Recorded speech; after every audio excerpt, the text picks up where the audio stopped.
Right, hello, good morning, and welcome to the show. This is Good Morning Ghana Live on Metro TV. It's a Wednesday, the 20th day of March 2024. By His grace, we're live and we're here for yet another edition of the show. Our gratitude goes to Most High God for the rare privilege of being alive and, of course, the opportunity of having another top stories making around here at the Republic. I'll let you into our panelists for the morning's conversation shortly. Well, let's take a look at the front page of our newspapers. Daily Graphic. Graphic Business stroke Stanbic Bank breakfast meeting. Prioritize tourism and development agenda. Sector fetches $3.3 billion 2023. GTA CEO to government. Pleased arrest Adubuahin murder suspect. Jospon distributes VinFast e-cars in Africa. WASI calendar revised. The Ghanaian Times. Jospon VinFast strike big electric car deal. Poised to distribute wide range of vehicles in African market. AG advises president to hold on to assenting to LGBTQ plus bill. 90% of businesses affected by COVID-19 back to business. Anti-LGBTQ plus bill. Presidency stops parliament from transmitting bill. But Aaron Idrisu disagrees. Professor Adubuahin's son killed by gunmen. One suspect grabbed. Daily Guide. Stop sending anti-gay bill to president. Ghana Armed Forces helicopter crash lands. One arrested over Adubuahin's son's murder.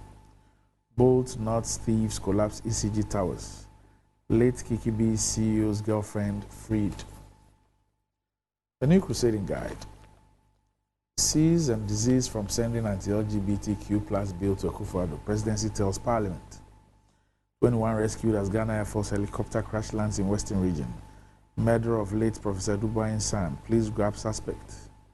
KGL, KED, and fuel automation donate relief items, medical assistance to Volta flood communities. Bawumia to address female CEO summit on Ghana's digital renaissance. Metro mass is rising, Gambian delegation. NDC demands forensic audit into budget and expenditure for African Games 2023. The Insight. Anger in Tema over poor roads, store collapse, and others. NDC set to initiate private members' bill to get e-levy, other nuisance taxes scrapped. Nene, Tekwete, Dada, Tete, Ga, the fifth reaffirmed and gazetted as substantive chief of Adanfo. New Cold War, China, Russia, Iran naval drills challenge U.S. domination of the seas. The Herald. Financial audit report on ECG reveals missing billions. Infractions cited as PURC also details naked disregard for presidential orders.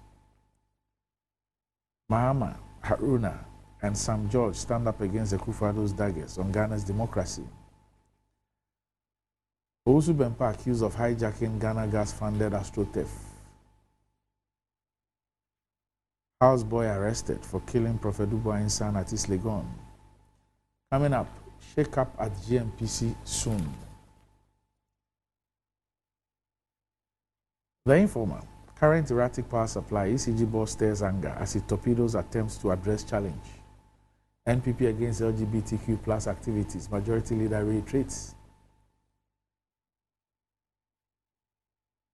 Otumfuo urges government to complete ongoing road projects, 24-hour economy optional, Mahama. Special coming up, overage regional DOF grants and the collapsing GIPC. The Daily Statesman. Theodosia Okor hockey pitch in good shape. Africa Hockey Federation refutes claims by South Africa. Africa charged to pursue flourishing democracy. 48 judiciary infrastructure projects commissioned in Ashanti region. 2024 Green Ghana Day scheduled for June 7. Asabi, National Chief Imam, is a beacon of peace. The Daily Searchlight. Ghana's democracy could be financed by drugs and crime. Ghana Anti-Corruption Coalition. Kwame Eugene is alive. Links Entertainment breaks silence. African states must respect constitutional rule. President Akufo-Addo. Samaria storms Zongos for Bawumia. Ecobank Ghana launches Sustainability Week with focus on waste transformation. ECGMD's social media clip is a misrepresentation. Necessary malaria, anti-HIV stroke AIDS drugs locked up at Tema Port since August 2023. The Ghanaian Publisher. AG cautions Akufo-Addo not to sign anti-gay bill. Africa Hockey Federation blasts South Africa for withdrawing from hockey competition. Government to plant 10 million trees in 2024. Jinapo. The custodian. AG advises Akufo-Addo on anti-LGBTQ plus bill. IMF boss pats Ghana on the back. Parliament rectifies distortions during State of the Nation address. 2024 Green Ghana on June 7. Ghana forces to host commemorative tree planting event. Ghana's TEF is safe. Africa Hockey President. The New Finder. Varsities lament hitches to academic work caused by internet service interruption. Samira Bawumia's influence on Ghana's fashion industry, a legacy of pride and tradition. South Africa quitting hockey not justified. Africa Hockey Federation. Ghana forces to plant 2024 Green Ghana Day commemorative tree on June 7. Daily Post. Anti-gay bill. Presidency has no authority to issue directives to Parliament. Mahama. Domso PURC orders ECG to provide load management timetable by April 2. Mahama donates to Muslim community. Professor Nana Jane Opoku-Agyeman calls on Ogo Mahini and donates to the Central Region Muslim Council. Economy Times. Bank of Ghana likely to hold policy rate. Rise in crude oil and geopolitics tension threaten disinflation path. Reckless spending, cause of Ghana's economic woes, not only COVID-19, Kweku Kwatin. And that's about it for the front pages. We'll be back shortly.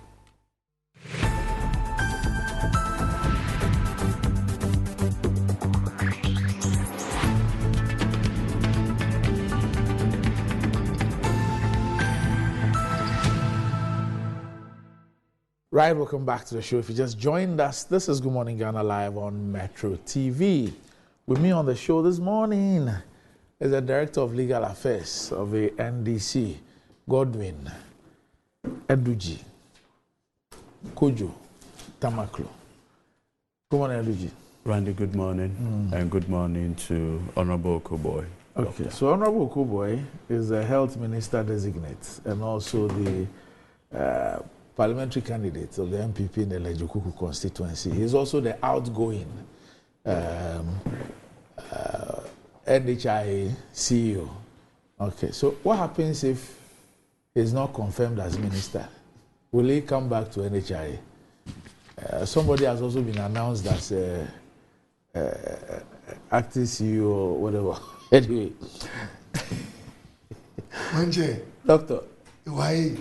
Good morning. Post Fiona can will be a son of parliament. Oh, Manche. You be a far. You are being here.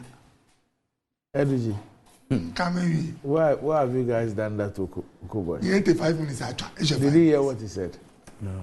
Okay, so he said that his appointment is an injury time appointment. Say you're a football person. Absolutely. So the period is short. And yet, you guys have held the thing up even in Parliament. And the days keep going. No, even now that I am aware that Roxin Dafiamakpo had issued a writ in relation to some of these appointments, I think it's appropriate that Speaker stay his hands. But if to allow the judicial determination, a so-called we are applying the so-called settled legal principle that you don't agree with is what you want to. No, I am saying that applying the Akufo-Addo new principle, he and his secretary, maybe that's what we need now. Because you see, I think at this point we've gotten to the point where we need to let Mr. Akufo-Addo know that he doesn't owe this republic. Okay, we'll get to that issue. So, Doc, what are you waiting for? Oh, Manje. He can't approve himself. Parliament. You are done with your vetting. You know, I couldn't watch. Oh, I was out. Quiet TV. Oh. I couldn't watch, but of course I knew that you were going to do well. Oh, by His grace, it went well. We are like I said, the time is quite short. Did you also have a lot of chiefs following you? Oh, fortunately, Honorable Titus Glover came with his chiefs, so they covered both of us. You utilized their presence. In fact, I didn't utilize. I benefited from. So when we entered, the place was packed with full reps from Dangbe Chiefs, Greater Accra. Hey. And in fact, it was beautiful. So let me ask you, when your nomination was announced, somebody was also announced. In fact, my friend Dr. Wajida Costa was announced as your successor. Now, for the period that your successor has been announced and you have not been confirmed, what do you do? So now I've handed over to him. You have? Yes. He started working. Hey. The board had a transition team and they thought that I should hand over now. So he's at the office now? Yes, he's at the office. So what do you do? So I'm preparing the other office. I've moved my items, trying to put it in place. So you've moved, so it's just next door? Next door. So you have moved there? No official, no going your way if you agent.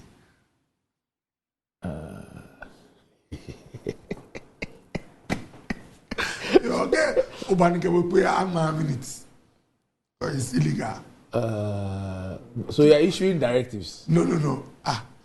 I'm preparing. So what are you doing? What are you doing? Familiarization? Yes. But wait a while. Oh, Charlie. Anyway, well, if you're looking for a toothpaste that will take care of all the family and save money, the recommended family toothpaste is KEL 360 toothpaste. This is approved by the Food and Drugs Authority. KEL 360 toothpaste provides you and your family with all-round dental protection throughout the day with freshness. KEL 360 toothpaste is good for kids, children, and adults. Let your family be a proud family when they step out by constantly using KEL 360 toothpaste. KEL 360 toothpaste brightens your teeth, prevents cavity, and with its cool mains gives you fresh breath throughout the day and protects the gum from decaying. For consistency and quality, use KEL 360 toothpaste. KEL 360 toothpaste is another product from Samara Company Limited, producers of Sasso. It's available in all supermarkets, malls, and provision shops. Call Samara Company on 0246 864 798. KEL 360 toothpaste, happy smile. And the pains of climbing the stairs when not exercising could be challenging for all ages, but worry no more. Lifted elevators have got you covered with the best portable American pneumatic vacuum elevators on the market today. It's a simple self-supported elevator for both homes and offices, and guess what? It can lift your goods too. Wheelchairs can fit in, and they come in 3 custom-made models. It's affordable and can be installed within 3 days.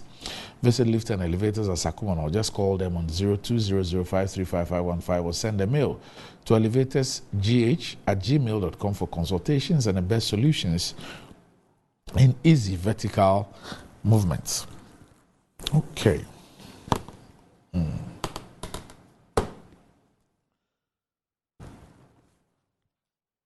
It looks like there are more injury time appointments.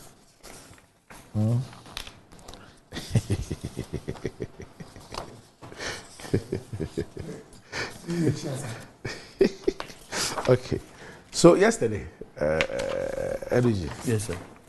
President Nana Addo Dankwa Akufo-Addo reconstituted the board of the Temoya Refinery with Mr. Leon Kendon Apentin as the chairman of the board of directors, with Kofi Mukambe Tego as the managing director of the company. And the decision was communicated through an official letter signed and issued by the secretary to the president and addressed to Energy Minister Dr. Matthew Opoku Prempeh. The new board members are Dr. Antoinette Thibault Darko, Mrs. Edith Sapara Grant, Nana Ekuya Bakuma Prempeh, Mrs. Lorraine Crab Abebio, Mr. Joseph Mensah Brown, Mr. Alfred George Thompson, Mr. Paul Kwekuche Ofuri, Mr. Kwame Bafo, and Mr. Herbert Atu Morrison. Now, I read somebody write that the previous store board had 7 members. This one has 11. Okay. And incidentally, Yes. Mr. Leo Apentin. Yes. is already on the board. The previous one. The previous. Okay. And remember that he was the person behind the Toronto deal. Really? Yes. Yes. Really? I'm telling you. Okay, so the General Transport, Petroleum and Chemical Workers Union has expressed skepticism about a newly constituted board of TOR, stating that it does not anticipate any positive outcomes. The union's national chairman, Bernardo, also attributes this to the appointment of Leon Apentin as the board chair. And in an interview on CTFM on Tuesday, Mr. also claimed that Mr. Penton was the main instigator of all the issues associated with TOR, including the controversial Torrenco deal that the union opposed.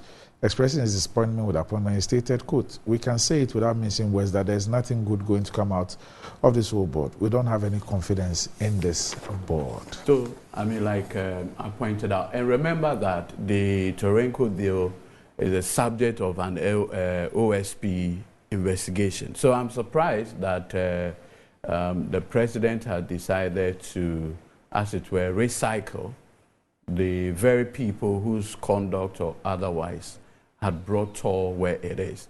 But it's so curious. But there are a lot of new people. For example, the new MD, the new MD is the son of Madam Theresa Melitegu. Yes, the strong one. Yes. Kofi you remember? She's my auntie. She was my auntie, yes. So Kofi is actually my cousin. That's okay. It's okay. Okay, okay. You were thinking of the Achim part. It's okay. I mean, not the Achim part, the Ga part. That's fine. But that was a very strong woman. Yes, very, very. The 96th Parliament was quite a different Parliament. Very, very. The GH Mensa, also a Champon squad. I mean that was a different Parliament altogether.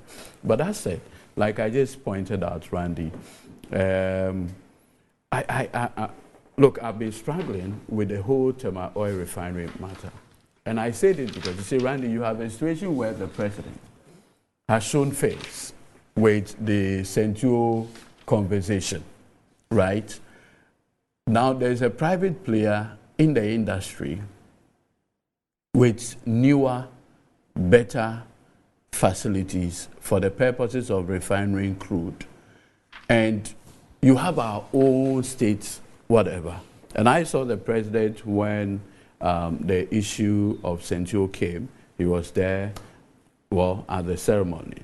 And one of the key players in the industry make the point that this will possibly mark the death of Tema Oil Refinery. I've been speaking to persons within an industry, and they tell me that, listen, even today, the most competitive price is coming from Centio.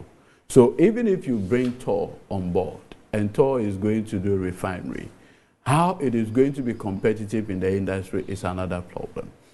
Honestly, I would want to see exactly what the president's vision for Tema Oil Refinery is. With this reconstituted team, what exactly is the corporate vision for Tema Oil Refinery? To become the foremost refinery in Ghana, or what? Or to make product cheaper to the people of this country, or what? Sometimes that is really where the problem is. Because if you have a competitor like Centio in the industry, then reconstituting the board really doesn't solve the problem. It doesn't. Maybe the board will be tasked to come up with innovative ideas in view of the presence of a player like that. You see, I believe that some of the people, and it's beginning to confirm my suspicion, that it does appear that very key people in government were behind the Torrenco deal. For which reason, the reconstituted board is having Mr. Appington leading now as the chair. What it simply means is that there's someone who is determined to get the Torrenco deal through. And hence the decision to now put him at the level of chairing the board itself and possibly get other quote-unquote accomplices to help execute that deal. Beyond that, I've been struggling to see what we can make of this Tema Oil Refinery now. Doctor. Oh, Doc. I mean, first of all, today is your boss's birthday. Doctor Japan. Japan. Oh, okay. Yeah. I didn't know that. Yeah, so everything. Okay. He's celebrating that with electric cars. Oh, okay. Oh, today is Zoom's birthday. Yeah, Zoom's birthday. Okay. Oh, okay. Manchadinga and room program back. Huh? program My program. book launch. Okay, just hold on. So the birthday man, Yeah. he was in North America signing deals to distribute electric cars. Yeah. So it was in the front page of a Daily Graphic and Center Spirit Ghanaian Times. I thought the Jospon Group has concluded a new partnership with VinFast Auto, a Vietnamese electric vehicle pioneer. An agreement will enable the Jospon Group to distribute a foray of electric vehicles into the African market, positioning the group as a leader in sustainable transportation.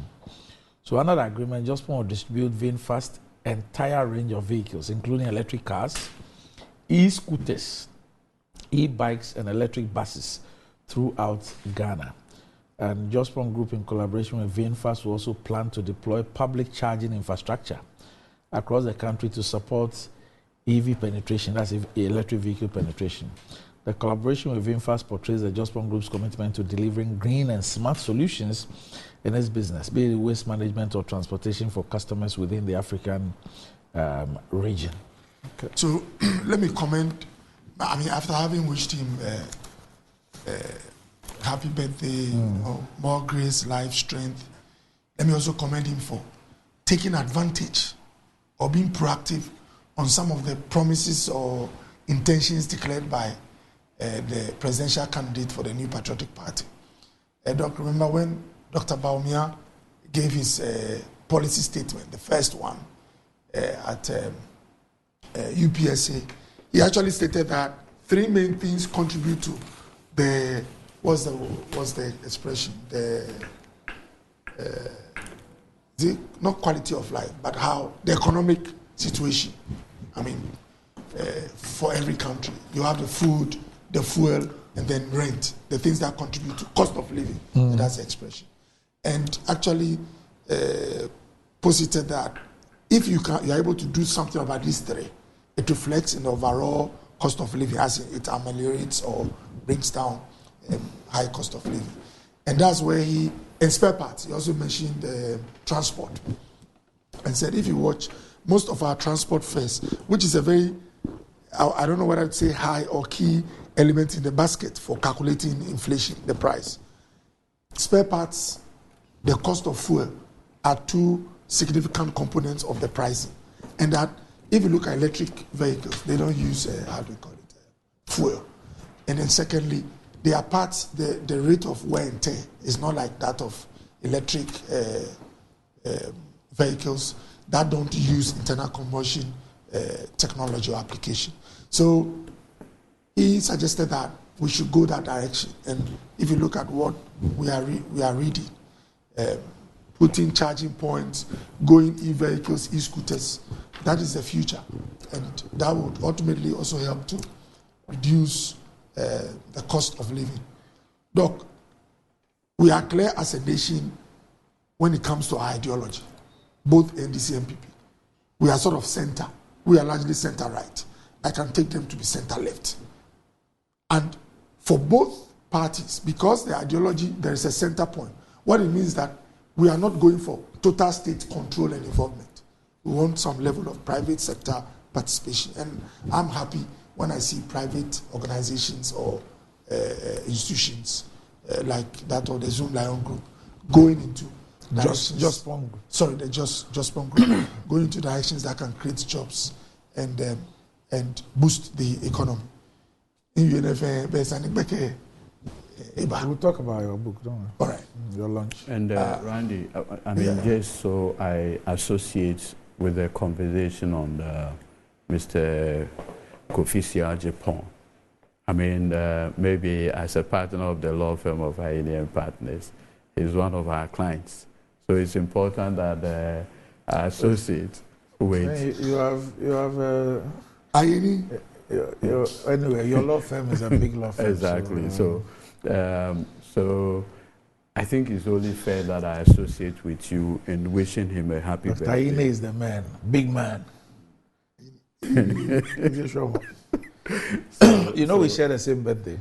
Oh, really? Yeah, Dr. Ine and I, same birthday. So I just want to. Dr. Ine, myself, the Honorable Officer Free Ankara. Yeah, I think that day a lot more. It's a very packed day, you know. So I just want to wish Dr. Ejapong happy birthday. I think his presence in Ghana is what do you call it? Is it prekese jamewu? That's what they are. Which one is that? Which one is that? Prekese jamewu or something. When you have him, you have good things. When you leave him too, you are in trouble.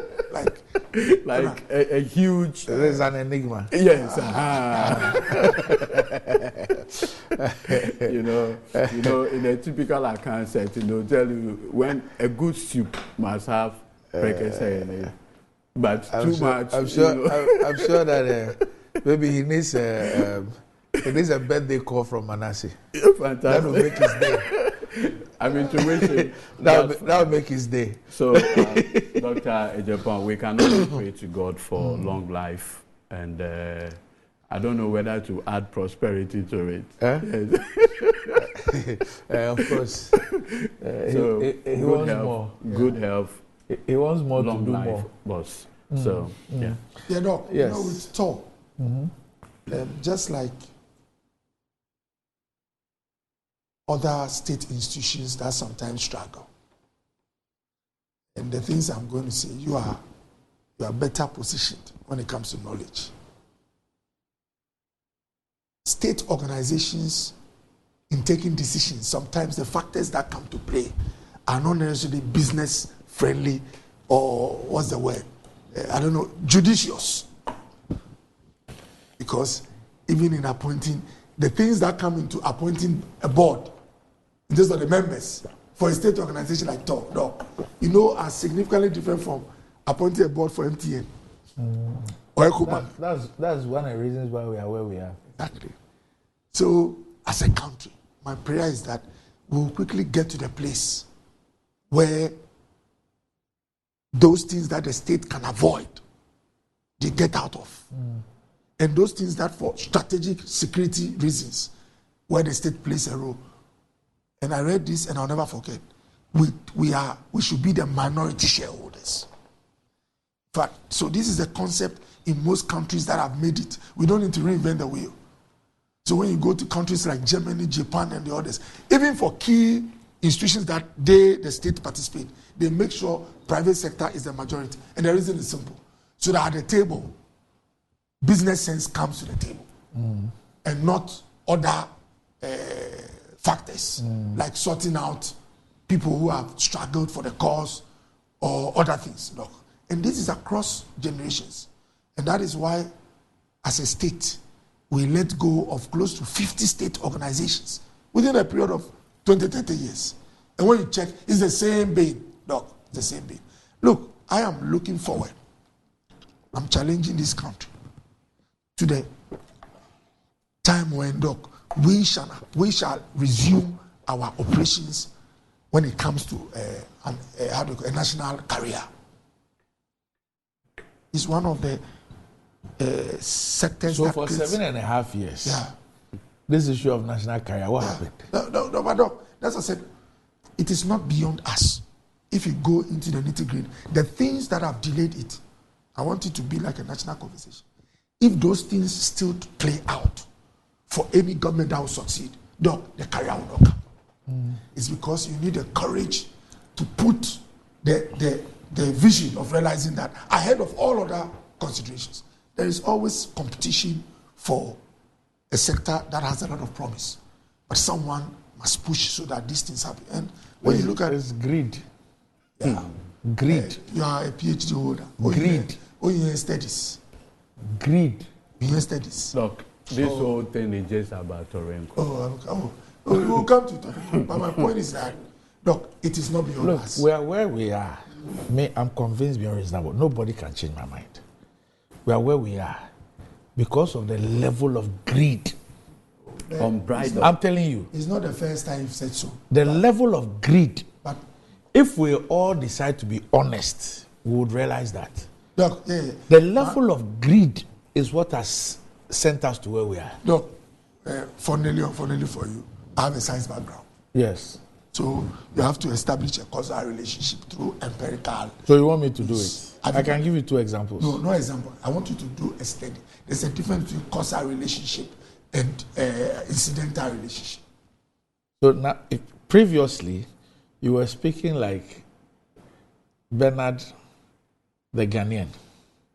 Now you're speaking like Bernard, the minister, the politician.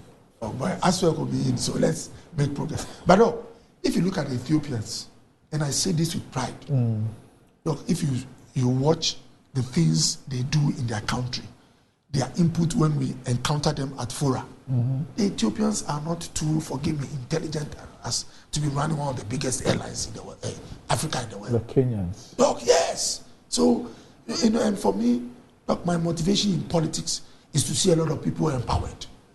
When you get a job, that's why I don't joke with businessmen. Anyone who creates opportunities for others, I have a lot of respect for them.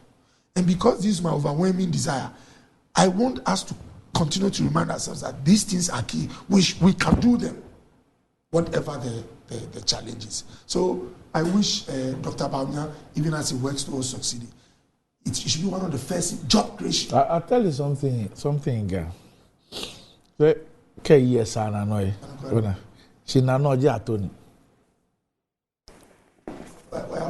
Randy,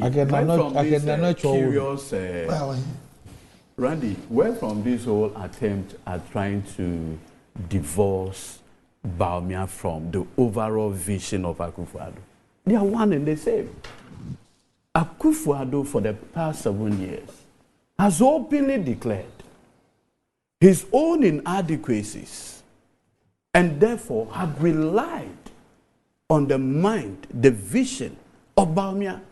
It is this vision that collectively had brought Ghana to this sad situation.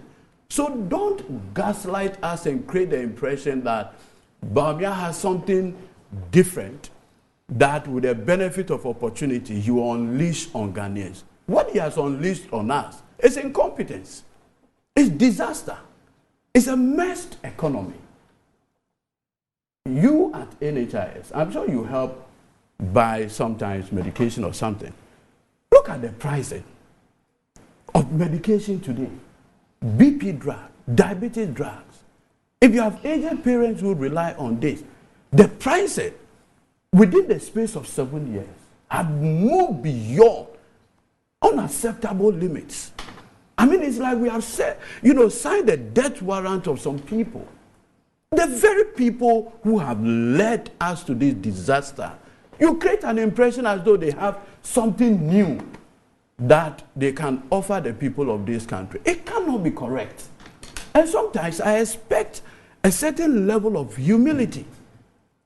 You see, admit that you've messed up a glorious opportunity to transform this country. When you do that, people can say, okay, I mean, we are all fallible, we are human.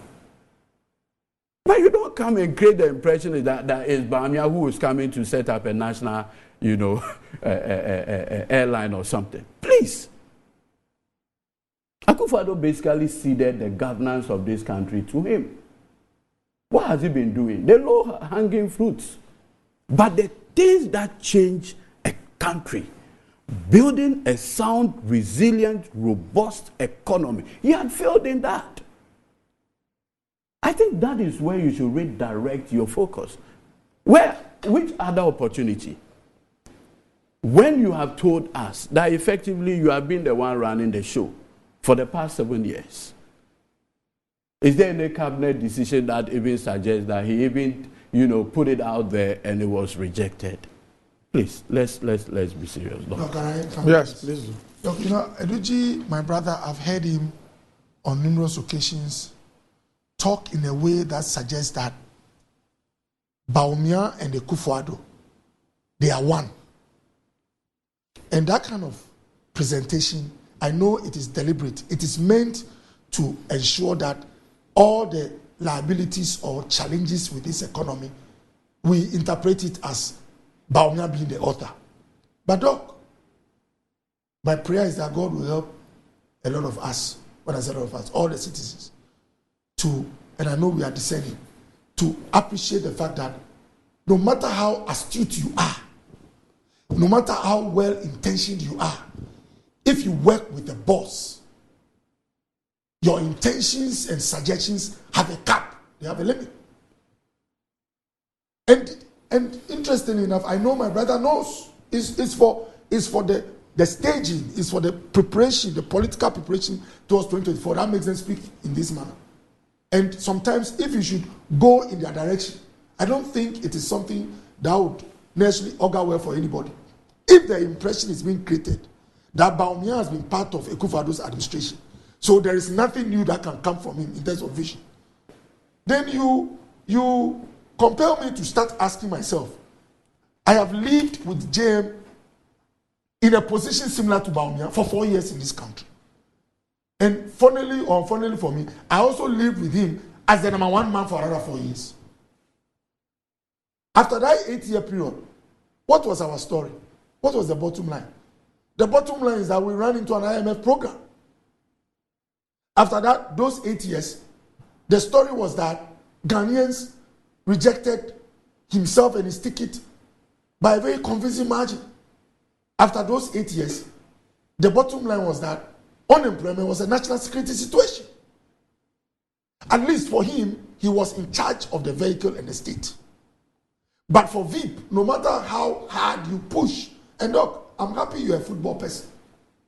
Look at what happened in the African Cup of Nations, where you have a deputy coach who was doing his job professionally, serving his boss. They were beaten by a big match, I think 5-0 or so. The whole nation was upset. They wanted to even attack the players. And then the coach leaves. He didn't leave. The coach was sacked. He was sacked. Absolutely. And when the coach was sacked, the preference of the Ivorian Federation was a French coach. All right. And they wrote to the French Football Federation asking for that coach to be released to them for just the period of competition. And the French Federation said no. They are unable to release the coach for them. And so they then fell on their system. Absolutely. Look, but the point I'm making is that... Know the kind of example you use. Okay, you proceed. The point I'm making is that the gentleman who won the competition for the Ivory Coast was a deputy to a boss. If you go by Eduji's analogy, the liability, the underperformance, and in quote, forgive me for this, the shame that came with the delivery of the white guy who had to leave or was sacked should be put right on the head of the one who won the competition. And by extension, he shouldn't have even qualified beyond the group stages or beyond, let's say, round 16, because I think they were third when the white man left or something. Exactly. So point, the dog. It is only for political convenience, but I am saying it here. And look, if God gives you wisdom, no matter how smart you are, and me, I've learned that in this country, if you are serving a boss, no matter your intentions, when you show your thoughts and your boss says, you mean well, you say we should go right, but I'm moving towards the left direction. There are two things involved. Either you go with him on the left or you get out of the ship. But guess what, Doc? What I've learned is that sometimes being in the ship or the system, and that's why experience is important, is good if you want to take the mantle later. Especially when there could be missteps or there could be decisions that you were part of that didn't either go well or you ended up being vindicated. So this attempt to say that once we have challenges, Bawumia is not an option, with all due respect, the candidate who is also contesting for president, as for him, it's not that he was only vice. He was the main man.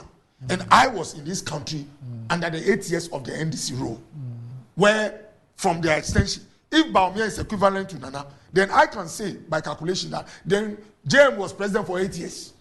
In fact, that is Bawumia's analysis. Oh, for now, you are talking about his analysis. No, I'm saying that it was Dr. Bawumia who said that JM had been in office for 8 years. All right. And he explained it to mean that he had been in charge of the economy for 8 years. All right. And he explained that to mean that for 4 years, he was chair of the economic management team Yes. for 4 years, was president. Good. So that led Dr. Bawumia to the conclusion Yeah. that GM had been in charge of the Ghanaian economy for 8 years. Yeah, Doc. No. My point is that going with the presentation that my brother Duji is making, if VIP is equivalent to Kufuor, what it really then means is that JM has been president before for 8 good years. And if after the 8 years, I was in this country, I wasn't abroad, I know how life was. In fact, I've written it here. Over the 8 years of JM administration, by our arguments now, no item retrogressed in terms of prices. In fact, I remember driving along the beach road with taxi drivers queuing. Even to get fuel was a problem. The supply chain was heavily disrupted.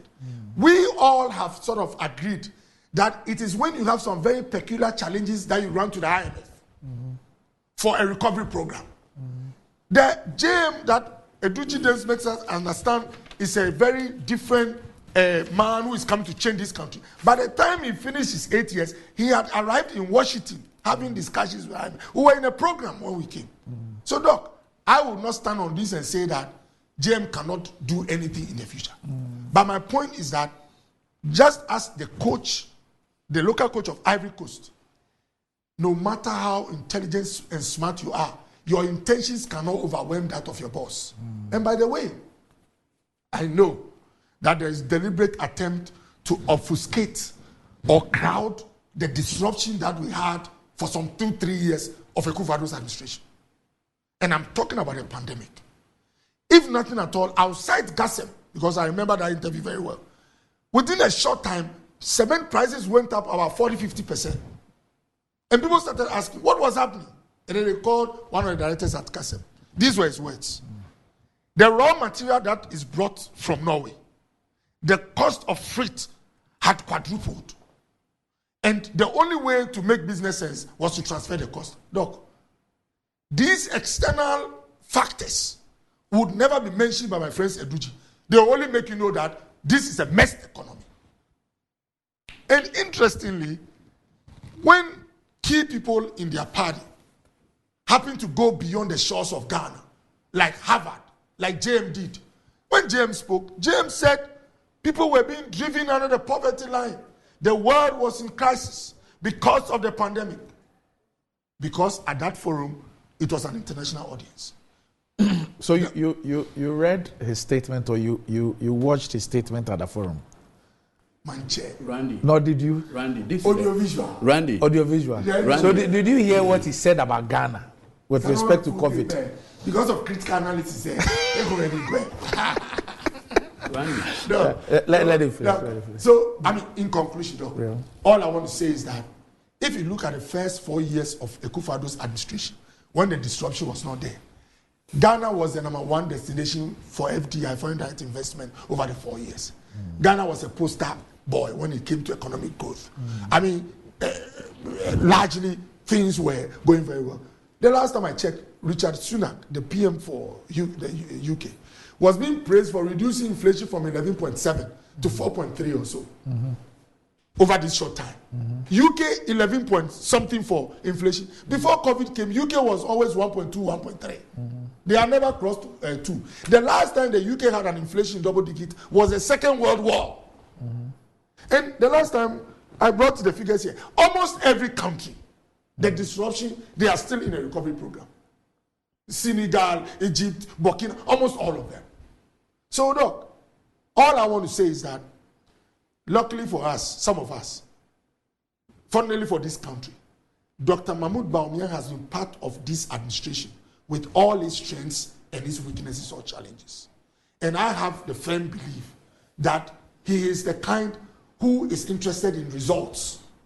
And I have a firm belief that if this country puts their trust in him, he has what it takes, just like the coach from the Ivory Coast. Despite the performance in the group stages, Dr. Bawumia has what it takes to help us climb out of some of our challenges and put us on a firm ground. Dr. Bawumia is not the only known commodity in this country. And even him, when I say known, it is 50%. We've known him as a running mate, as a vice president. But as for JM, we've known him as the boss, and we have an idea of what he can do. We've tested JM before. Let's give VIP, Dr. Bawumia also the chance, and I believe that our story will be different.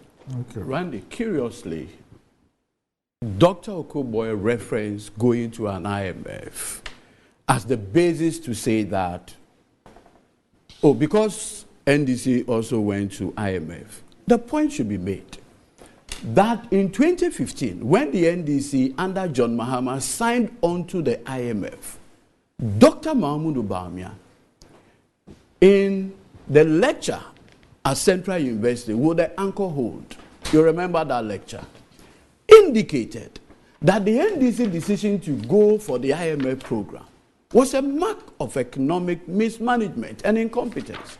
Today, as the chairman of the economic, I don't know whether to call management or mismanagement team, the economy had completely been ravaged. And curiously, and you a medical doctor, if two individuals come to your consulting room, one comes in a stretcher, the one comes walking, you don't give the two the same treatment. Or doc, you do that as a medical doctor. So you went walking? We went there, walking. The MPP went to the IMF in an ambulance, in an emergency situation, out of arrogance and pride. You had to go to the IMF. And you reference John Mahama at Harvard. I mean, for reference, I have the speech, so I want to just... No, he says that the portion he quoted was just for a critical analysis of what he was talking about. Oh, okay. So he doesn't dispute the fact that JM spoke about Ghana specifically. Okay. So at least we should. So what are you telling us? What are you going to tell us? Because I wanted to read the speech where JM categorically stated what happened in Ghana. Okay. And this is where he starts. Just, the same speech. The same speech. I have it on my phone. Now, this is what he says. In my country, Ghana, our economy has emerged in extremely poor shape from COVID experience. A ballooning deficit, double-digit inflation, a nose-diving currency, increasing debt distress are some of the symptoms of a very ill economy. Ghana's case was easy to predict with the cavalier handling of the economy by the current administration. Unbridled borrowing from the capital market, creative misstatement of budget deficits, and other critical fiscal figures were certain to come to head eventually. Ghana went into the pandemic without adequate buffers and had emerged with terribly battered economy. So this is what John Mahama said at Harvard. Having given the global picture, he zoomed onto Ghana and gave a narration how, Doc, within the space of 6 years, this government had borrowed $13 billion on the capital market. If you look at Eurobond alone... Are you aware Benin has gone back to the capital market? The what? Benin. At least they are credit worthy now. No, I'm saying Benin. But I'm saying that they are credit worthy now. We are still in a junk status. That cannot be the product of COVID. I'm sure maybe we'll go before Randy, December. We'll go back to the capital market. We cannot. In the foreseeable future, you are doing a DDEP. We got all things. No, I beg you. No. We are doing a DDEP. How are you going to go? The very people you owe. In fact, as we speak, we are struggling to reach an agreement with the Eurobond holders. Randy says it is possible. No, you are struggling. I said we got all things. So how are you going to do it? The earliest time we can go to the Eurobond market possibly will be 2026. Because if you look at even the agreement that we are having with the Chinese and the Eurobond holders, clearly there are issues. Okay. In any case, Randy, you are talking about inflationary trends. And I always make this.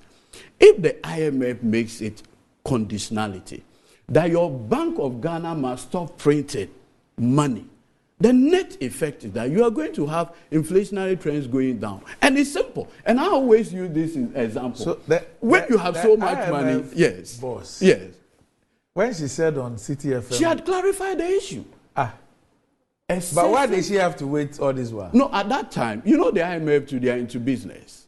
Remember that this IMF deal is a loan. Yes. Payable. So they also want these businesses. But like we've always repeated, by the time we left 2020 election, we were dealing with over 15% budget deficit. From 1992, this is the biggest we have had. And it happened because of reckless election spending. The desire to win election at all costs, destroying an economy in order to win an election. And afterwards, you gaslight the people by telling them that it is Russia-Ukraine war. What has been your own responsibility in the destruction of the Ghanaian economy? You don't want to tell us. And thankfully, the IMF boss had a Damascus moment. And now she appreciates that it is that election spending that had left a gaping hole that we've been trying since 2020 to resolve. So don't create the impression that, look, on every single indicator, John Dramani Mahama as president beats Akufo-Addo together with Bawumia. And I make this point without any hesitation. You know our debt to GDP ratio. As at the time John Mahama was living, it was 56%. Today, we have done, as at a year, 104. No, we even went 104. Today but it's not 104. It's how much today? I need to check, but it's not 104. It's almost 75. No, it's almost 75. And that, can you tell me that 56 is better than 72? Not only that, look at the exchange rate at the time we left, yes. 3.8. Randy, what it means is that if we're a businessman and a Botswana kind of person, you are buying spare parts worth $10,000, you needed 38,000 cedis to get it. That was us at December. Yes. Today, you need no less than 130,000 for the same 10,000 worth of goods. Okay. So, on what indication would you say that the Akufo-Addo Bawumia administration have done better relative to this economy? No, we need to take a break, but I want us to spend 2 minutes on the lunch before we take the break. No, so we are doing the lunch this evening. So that's the book you authored on COVID that we spoke about on this program. Absolutely. What's the title again? Fellow Ghanaians. Fellow Ghanaians, okay. So you are launching it today? Yeah. Time, venue? We are doing it at the College of Physicians and Surgeons. Oh, okay, just here. Just here at about 5. Good venue. 5:30 prompt. And the president himself is a special guest of honor. Who else? He's a fellow Ghanaian himself. Yeah. And I have serious backing from the First Lady and the Chief of Staff. So I'm fortified.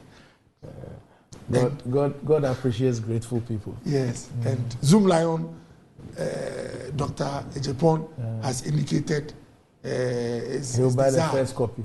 To purchase the first copy. In fact, I told him we're trying, all proceeds were to build some health, some ward for Nkranza and Lekma. And when I told him the figure, I said, they are not need to invite others, he can handle that. I'm telling you. Oh, okay. Okay, get back when it's a neighbor.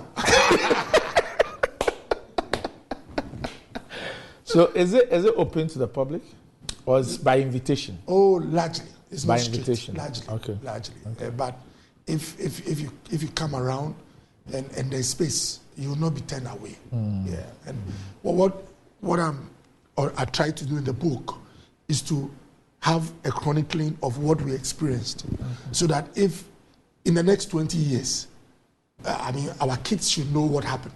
Because without reading, it's possible they will not even know. Okay. And to lose 1,460 of your citizens through an event, it means the event is significant. Because some nations went to war for a brief period or for a long period without losing the 1,005. And what I also wanted to put across was that we were not whimsical in our behavior when COVID struck. We were led by the science. At some few points, someone can say that the science was taken over by economic realities. But largely, we were not whimsical compared to even advanced nations like the US and UK. With the exception of some financial decisions, I agree with you largely. In fact, largely, the financial aspect of the pandemic, I will support you, I will help you to write. Yes. You write our work. Are you sure you want me to write it? It will be edited by Amin Anta when you write for mitigation. Anyway, so 5:30 p.m. Yes. today, Absolutely. College of Physicians and Surgeons, the launch of fellow Ghanaians. Yeah. The foreword was written by the president, right? Yes, himself. Okay, all right. And the And he is the special guest of he's honor. a special guest of honor. Okay. We have Who's chairing endorsements. the function? We have endorsements. I think Professor Edu Jemfi. Okay. He's a senior medical Yeah. consultant. Yeah. We've had Is Prof. Chiri Agbenega coming? is one of our key, how do you call it, patrons. Is he coming?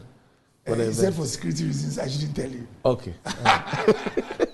But so what I'm happy about is that we are the first country to have actually put the entire experience in a book. And I am very confident that others might defer to us in trying to put theirs together, at least. Yeah. Congratulations. Thank You've done extremely well. I mean, if many of us were to document our experiences, I think that the world will be a much better place. Absolutely. I mean, there are a lot of people who have played various roles, held a lot of positions, been part of history making or epoch events, Yeah. and these things have not been documented. Absolutely. So it's left largely to hearsay and different accounts and all that. So I congratulate you once again Thank that you. you've been able to. This should be your second book. It's actually the third. You wrote one on blood pressure, Yes, hypertension high blood pressure and black people. among black people. Yes. Okay. And then I have The Mother in the Monster. The Mother and the Monster. The Mother in the Monster In the Monster. on Kolibu Teaching Hospital. Yes, Oh, yes. It's an interesting read Yes, because you're a corporate That governance has to do with your experiences as the board chair. Yes. Okay. And because of your specialization in corporate governance, Yes. it's an interesting one. True. Yeah. True. Anyway, so congratulations. Thank Yes, you. Eddie, I think it's only proper that I associate When is your book on FT coming out? very soon. Okay. You will be the co-author. But even more importantly, Randy, is the fact that I think writing is a good thing, like you pointed out. I mean, it has always been suggested that one of the things that caused the Europeans to do well is the fact of writing. And because we were more into oral tradition, it was subject to all kinds of distortions among others. So it's always ideal to put matters into writing. At least it gives generations the better opportunity to write. But except that maybe the topic, COVID, maybe when the book comes, it gets launched, the narratives relative to how COVID was worked out, we'll have the opportunity to interrogate, in the words of Mr. Kwekubako, wherever he is, I agree him. We will interrogate. I mean, you won't find the audit report and its contents in it. That's in fact, the focus of them. that wasn't the focus of the book. No, I want to believe that maybe as Deputy Health Minister then, he will give a brief narration of how we came to the testing at the airports. No, that was captured But in the book. It was captured. And how so the you- contract was awarded. Yeah, I wrote about that. How the contract was Don't forget the awarded. book. Okay. Yeah. And that's what I'm saying that I'll zoom into that page. yes, we'll interrogate that portion. I am interested in that portion. But because it will did take you a lot invite of Frontiers? Yeah, I invited. So they are coming there. Yes. it will take a lot But of would there be courage. an opportunity to ask questions?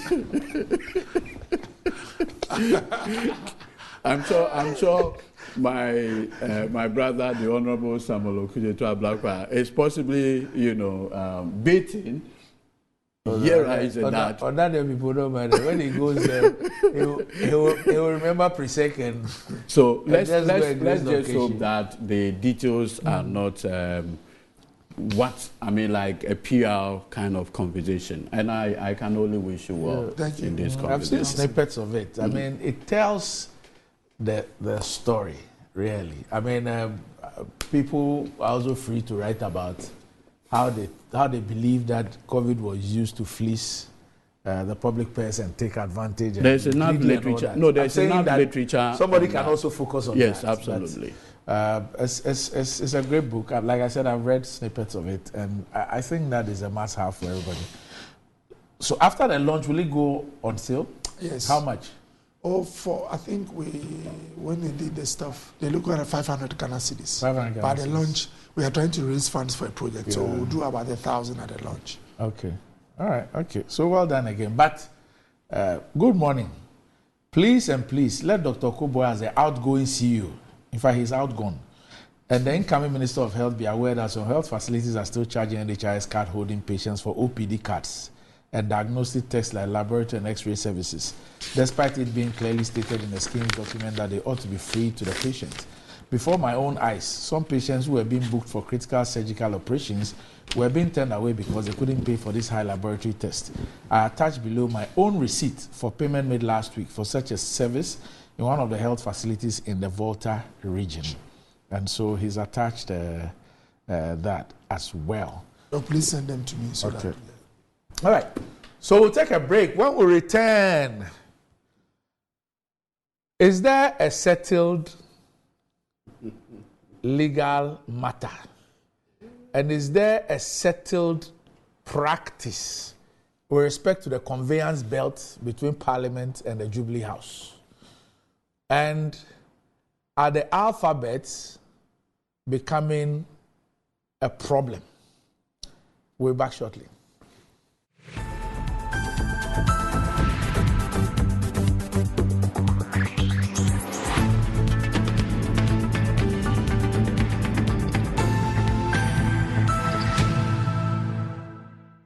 Right, welcome back to the show. If you just joined us, this is Good Morning Ghana live on Metro TV. Still with me on the show, I have Godwin Eduji, Tamaklu, and the Honorable Dr. Bernard Okoboy.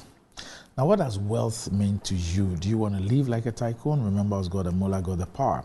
Ghana's newest lottery game draws live on Adom TV at 9 a.m., 12 noon, and 6 p.m. daily. Now, pick up your phones, tablets, and computers and download the Game Park Games app on Play Store. You can also play on the website at www.gameparkgames.com or by dialing *946# on all networks. Just choose 4 numbers from 0 to 9. It's easy to play and easy to win. Charlie, we could play this game and make some mola. Nobody beats our odds in Ghana. Game Park Games, more mola, more power. This game is regulated by the National Lottery Authority and is not for persons under 18. Play responsibly. Ayesoko, that Kosombo Dan be big, but Betway's cash out be bigger. Betway is giving you more control over every thrilling bet you place. Enjoy the biggest and most reliable cash out in Ghana on Betway without any hassle. Sign up today at betway.com.gh. Terms and conditions apply. And is not for persons under the age of 18. It's regulated by the Gaming Commission of Ghana. Betway, get way more.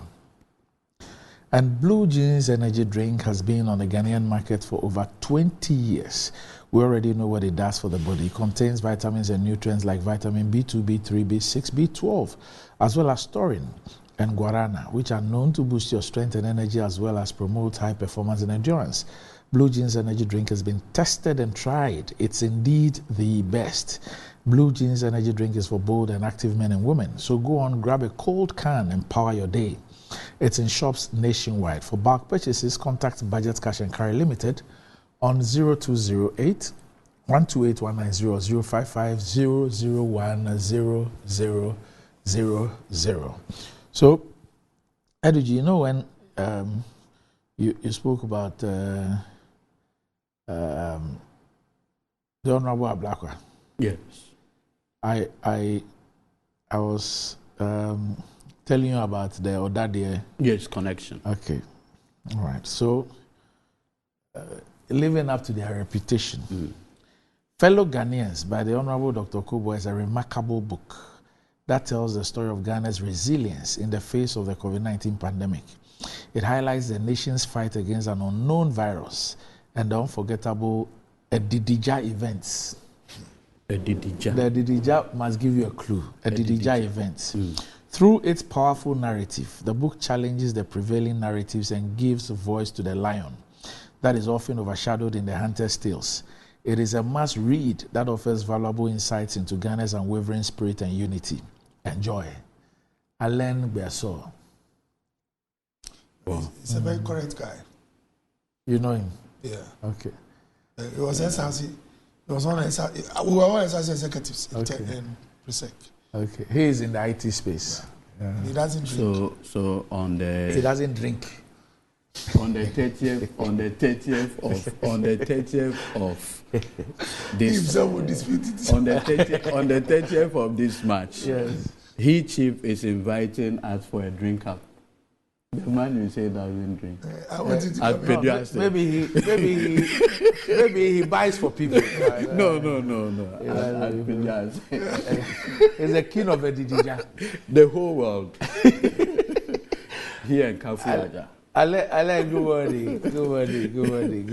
Anyway, so Energy. Yes, sir. What's the big deal about the letter from the president through his secretary to Parliament, asking them to desist and to cease the attempt at sending the copy of the bill to the president?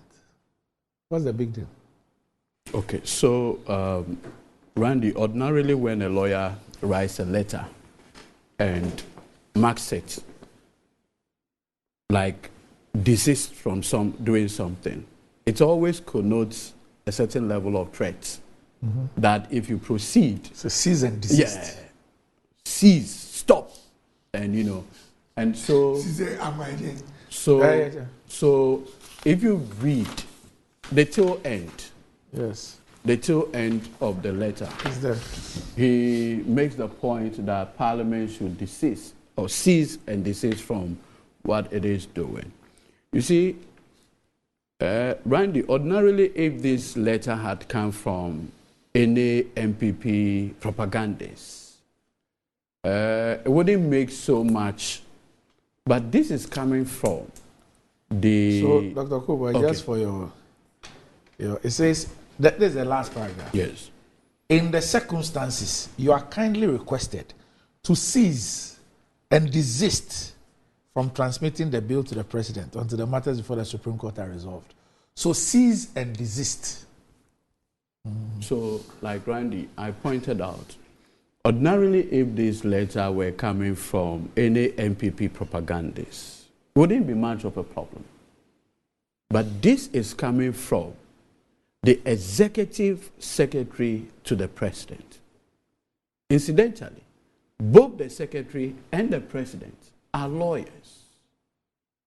And therefore, you would expect that the tone of the letter would, as it were, reflect a certain cordial relationship between Parliament and the executive one.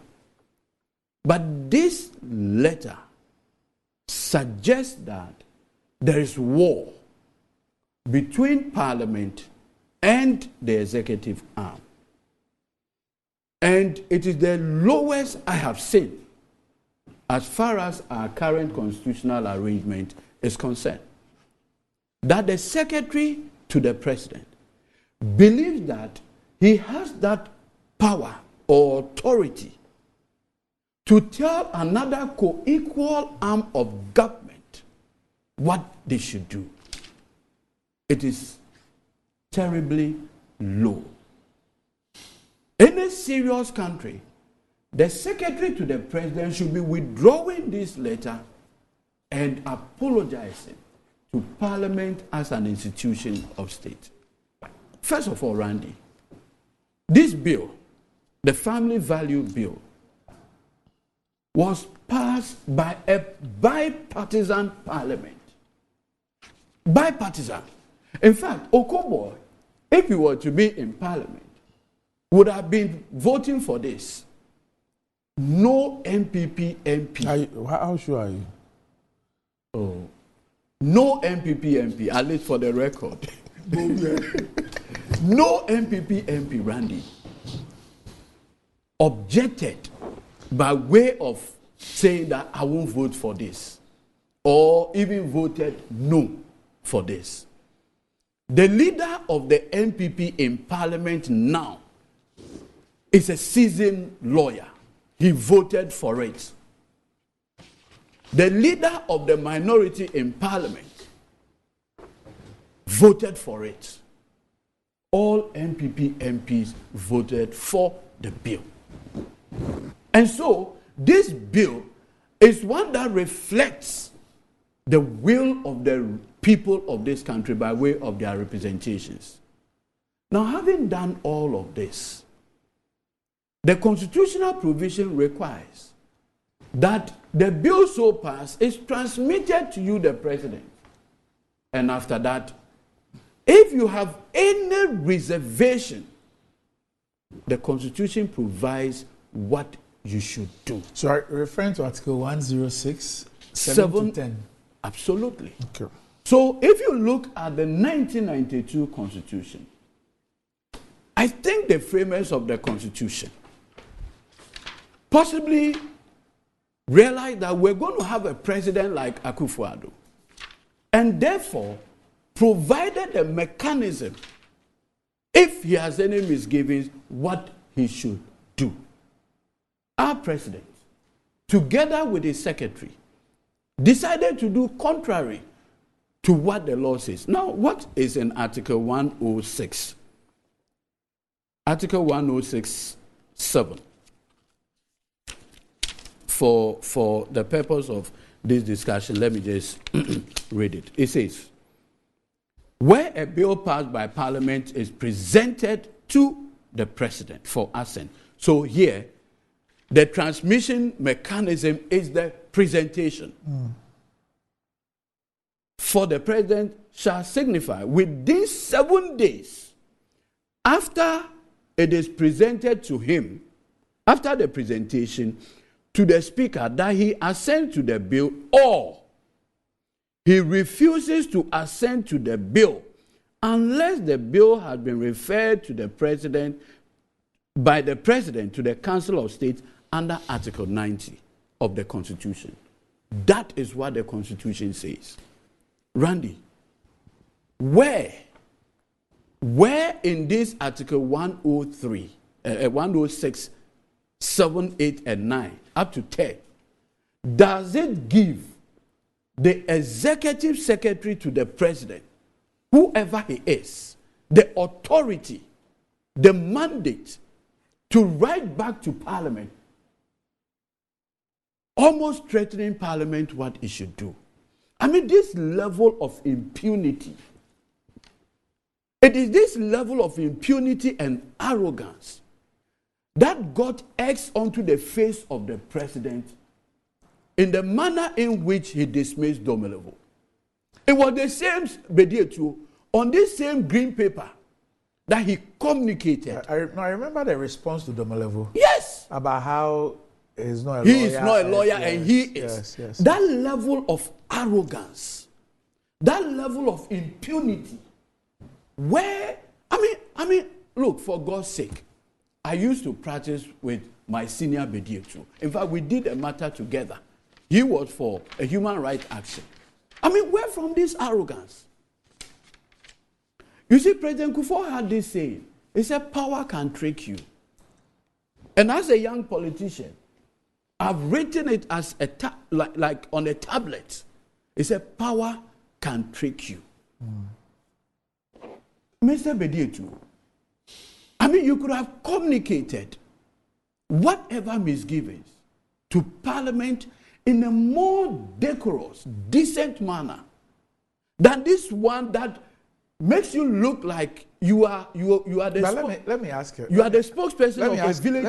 Let me ask. That's not what you are. Let me ask you a question. I mean, you are the lawyer here, and of course, the lawyers who are watching us.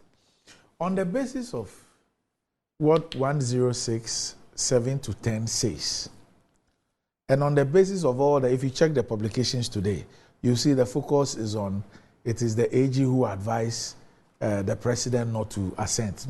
Now, does the 7 to 10 of the 106 not then suggest that what President Akufo-Addo should have done, receive it, was to have received it and then communicated to either Parliament or the Council of State or something that I have received this advice from the Attorney General, and on the basis of this advice, I'm unable to assent to the bill and to the determination of the matter. You see, whether Parliament agrees with you or not, or whether the Council of State agrees with you or not, you would have acted in conformity with the Constitution.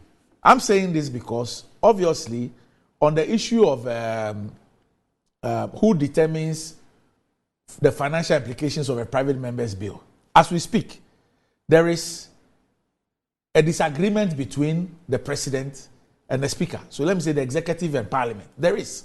But at least the President went through what 1067-10 says to communicate his position on the matter to Parliament. Whether Parliament agrees with the grounds for the President's conclusion is another matter. But he would have gone through the constitutionally laid out process to communicate that disagreement. You see, Randy, you see the reason why the President cannot go on that line is that this bill had the input of the President's Attorney General. No, but I'm saying that to the extent that the Attorney General's advice is not about the contents of the bill. It's not about the actions of the applicant or plaintiff suggesting that things were violated human rights. That's not it. What I've read so far suggests that the AG believes that to the extent that somebody has gone to court or some persons have gone to court and that he, the AG, has been served, his advice to the President is that stay off until the determination of that. So that I'm saying that on that leg, you see, whether you agree that it is substantial or not, for me, it's another matter. No, you see, Randy, I agree perfectly with you. You see, the transmission of the bill so passed to the President is a constitutional process. Yes. So the framers of the Constitution use presentation to the President for his assent. Now, the framers of the Constitution anticipated that there may be a situation where, by way of a private member bill like what we have, the President may have reservation relative to the law, may have a constitutional basis to say that I will not put my signature under this particular bill so passed. So the Constitution then provided the mechanism, if the President so decides, that he's not going to assent to this, what he should do. Now, we have not even gotten to the point where the President will even take a decision that I want to sign or I do not want to. But you see, something betrays the President. On the 4th of March, when he met the diplomatic community, he then gave an indication what his body language is going to be relative to this law when he met the diplomats. In that particular conversation, the President referenced a pending suit. That's the 4th of March. At the time when the President spoke, right, there was no suit. In fact, the only pending suit was the one filed by this Dr. Odoye something. The lady. However, the lady had applied much earlier for an interlocutory injunction, even to restrain Parliament and the Speaker, and same was dismissed. So as at the time, the 4th of March, the only matter pending was for that lady. There was no restraining order against the President or any authority. So, what informed the President? It was the next day, the 5th of March, that Richard Delasky issued his writ. Did the President know about Richard Delasky's suit? Is Richard Delasky an agent provocateur or a surrogate of the President to provide him the pretext not to sign? Now, even curiously, Randy, I was the lawyer for the Honorable Haruna Idrisu, then minority leader, Samuel Okudzeto Ablakwa, and Mahama Yariga, when we challenged the passage of the e-levy law before the Supreme Court. When we went to the Supreme Court, at least there was a pending suit. The matter was in the Supreme Court. It was transmitted, the bill so passed, was transmitted to the President while the suit was pending. Within this period, Mr. Akufo-Addo assented to the bill. So this whole claim that because there is a pending suit, his Attorney General has advised him. In fact, When I moved the application for injunction, it was Godfrey Yeboah Adame who opposed it. Prior to that, the president had assented to the law while the matter was pending. So it cannot be the case that the settled practice is that when there is a pending matter, your hands are stayed. The president's own conduct demonstrates either hypocrisy or duplicity. Either way, clearly showed the president that a man who had obtained a certain dubious distinction, that somebody without principle. Because what was the principle relative to the e-levy? When the matter was pending and you proceeded to assent to it, how different is it from this particular law? In any case, in the e-levy law, it was a one-sided MPP MPs who passed it. In fact, they brought the Honorable Kojokum in his state to come and assist. This one, it had a bipartisan support. So even between the two, which one should the president demonstrate that alacrity is in assenting to it? Obviously, the one with the bipartisan support. But today, conveniently, the president is telling us that because there's a pending suit, I strongly believe that this letter from Bediatu is just to please the IMF boss that was in the country. Look, I have said this, that President Akufo-Addo had a glorious opportunity to assert the independence of this country. But it does appear that our president sees himself as the president of the 51st state of the United States of America. Because his conduct, beyond insulting Parliament as an institution, also shows a certain character who is not interested in advancing the independence of this country. Look, when his finance minister wrote that letter to him, that, oh, Mr. President, when you are sent to this, we have the risk or potential risk of losing ABC, the amount of money. Randy, on the 6th of March, the IMF concluded a fifth review of Uganda's IMF program. And after the review, advanced $182 million to Uganda. Zambia, the same thing. Question. The Zambian law on this sexuality, whatever, right, is even death penalty, depending on how aggravated is it. So even if the question or the challenge is about custodian sentence, the IMF, look at their treatment of Uganda. They are into business. They need their money. And so nothing, absolutely nothing, precluded the president. It was obviously red herring by the finance minister, Amin Anta. And I find it extremely curious. Amin Anta is a practicing Muslim. The last time I checked. He is the representative of a predominantly Muslim community, Karaga.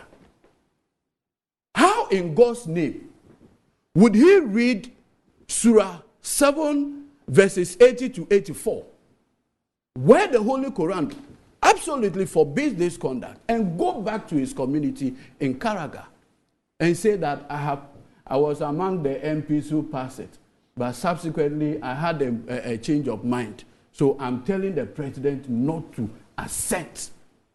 How is he going to tell his constituents? And that is why some of us have said, look, it's important that we hear Dr. Mahamudu Bawumia's view about this critical matter. We need to. A man who says he wants to lead this country, a predominantly Muslim and Christian country, the Bible does not support it. The Holy Quran does not. In fact, if you read the Quran, how it describes the thing that happened to the people of Lot, it is there. So, Dr. Mahamudu Ba, and Randy, let me make the point. Look, from 2008, when Mr. Akufo-Addo first brought him onto the political conversation till date, he's never stated his position on this vast issue.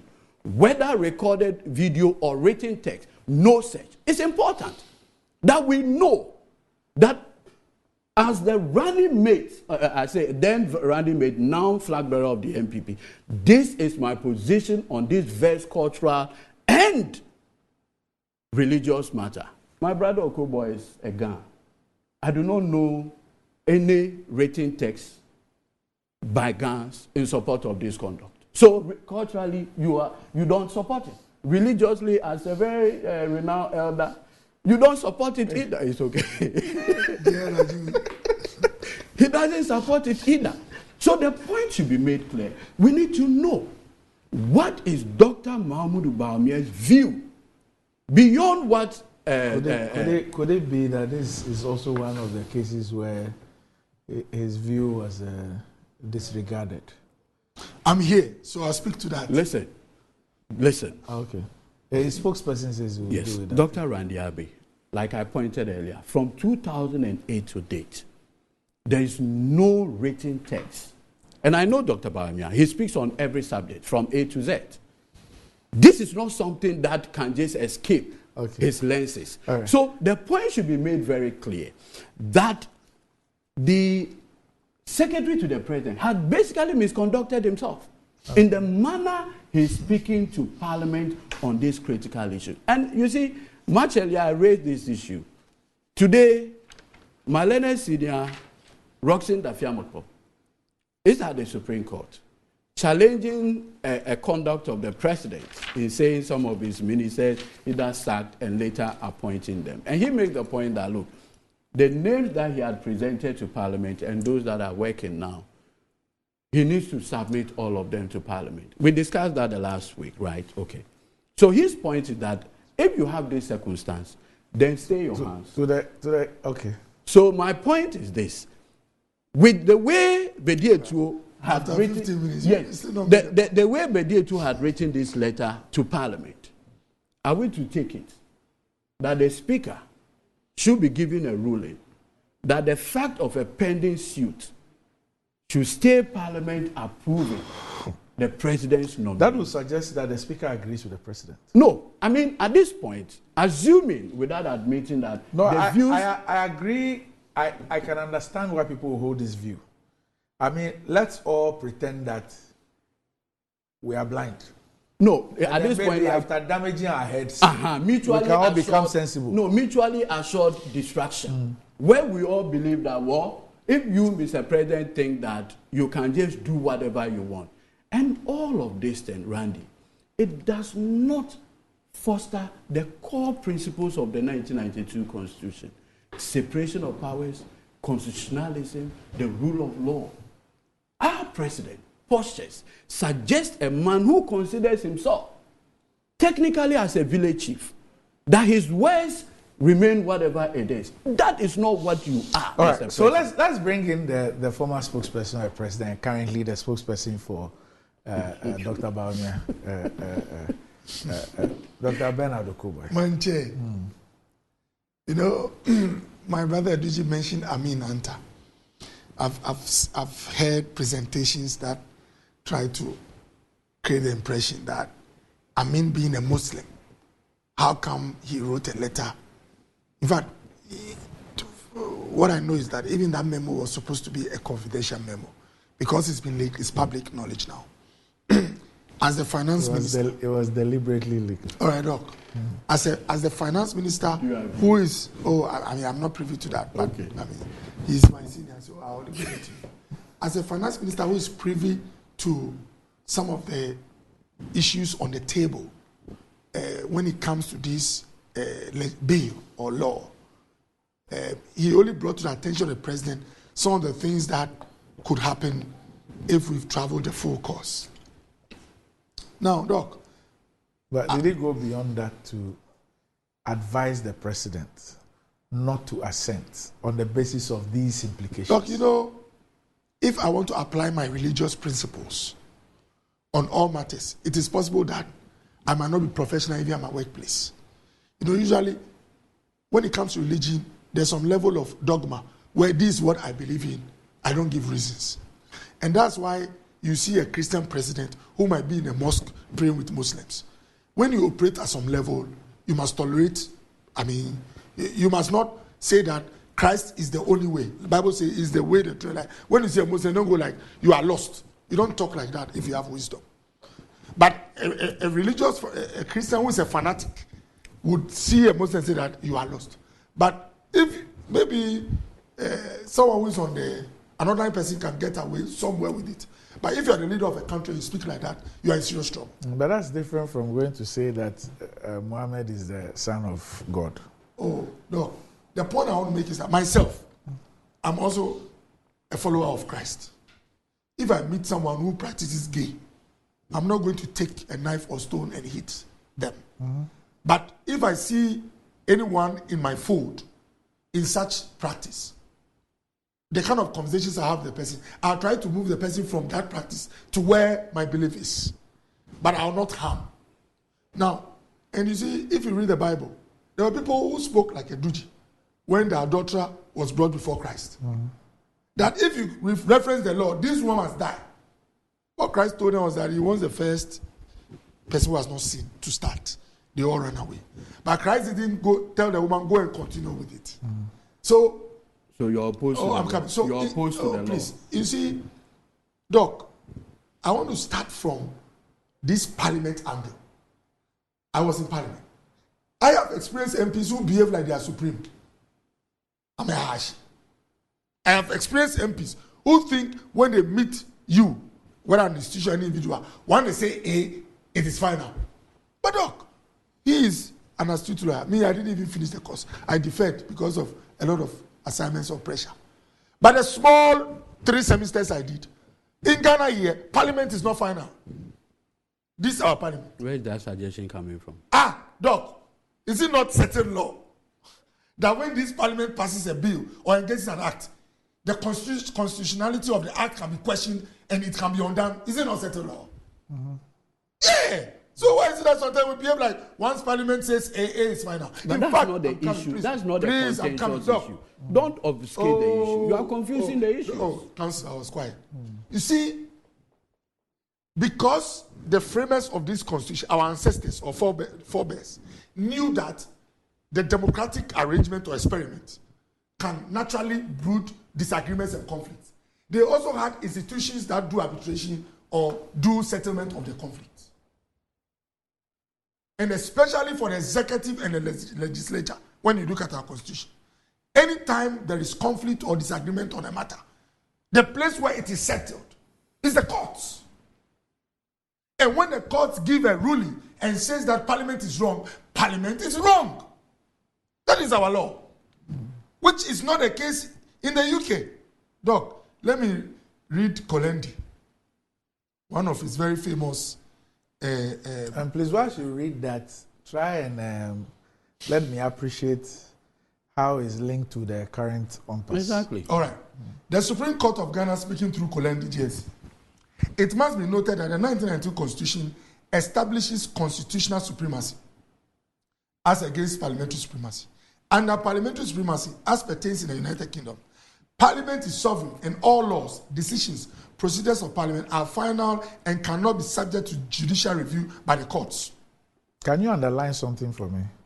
Constitutional supremacy. All right, thank you. What it means is that even settled law is inferior to the Constitution. Absolutely. To the extent that there's a clash. Absolutely. Okay. But when someone makes reference to the Constitution to challenge a bill or law coming from Parliament, that is what we say settled law as in the process or practice. No, I'm just not saying, saying that an enactment. I'm just saying that if there's constitutional supremacy, I get you.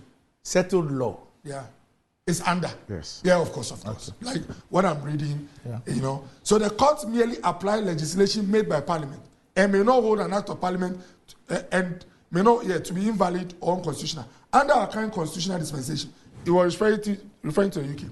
The sovereign people of Ghana have adopted for ourselves a constitution where it especially declared in Article 1.2 that the Constitution, not Parliament, shall be the supreme law of Ghana, to which all other laws must conform. Doc, I heard a duty saying that, someone can serve as a conduit to frustrate the work of Parliament by going to the courts. Democracy is a complex practice. That provision, any citizen, one person, and Afenyoman, good morning to him, majority leader, he led some businessman, fisherman from Efutu. Assembly elections for the whole Ghana. Because of only that. Oh, please. Completely unrelated. My point is that one person who challenges an act of parliament, one person is majority enough to trigger the judicial processes that we have. And I have heard people saying that if you file an application or a motion to place an injunction on a party regarding a matter, it doesn't operate automatically. But there are also references and rulings that show that when you are aware of the service and you continue to move pending the determination of the matter, it can be interpreted as a contempt of the courts. So I'm not disagreeing. Yeah. I'm not disagreeing with you. Yeah. Related to the now. But let's just Bring it to. let's just bring it. Oh, no, no. So not just hold on. Just hold on. So the Supreme Constitution Yes. clearly Yeah. spells out how Parliament should go Yeah. through with a private member's Yeah. bill. Yeah. When it is done, the same Constitution Yeah. spells out how it should be transmitted to the president. That's true. When the president receives it, Yeah. the same Constitution spells out the period within which the president should act. Absolutely. If the president has reasons Yeah. for not assenting, Yeah. the same Constitution spells out what the president should do. Yes. If he is so minded to assent, Yeah. the Constitution is clear Yes. on what the president should do. Yeah. How does the action of the president Yes. in this current matter Yes. conform to the dictates of the Constitution on this matter? Thank you, Doc. It's a very simple question. It's a good question, but the answer is simple. The Constitution does not capture every imaginable act from those who run the executive or state agencies. How? It is largely, this document is largely a guide. I mean, it's the supreme, how do you call it? We say it's supreme. The point I'm making is that it's not every conceivable step No, or but action. in this matter, it's clear. No, I'm coming there. I'll bring your mind to that. Where the president refuses to sign, it mentioned the 14 days and all that. I think I've read that one. If the president has written to parliament that there is service at the Supreme Court challenging the constitutionality, so it restrains me or it forbids me from signing. Let's assume the president's position is wrong. Let's assume he's gone against an arrangement. Who determines that? Who tells the president to act otherwise? Who does that? Can you do me a favor? Can you do me a favor? Yeah. Please read. No. I've read it. My point is that No. let's assume. No, you don't also. I said let's grant your position. That is act is President Kufuor. Let's grant. yes. No, let's admit. Let's grant without admitting. That's from my end.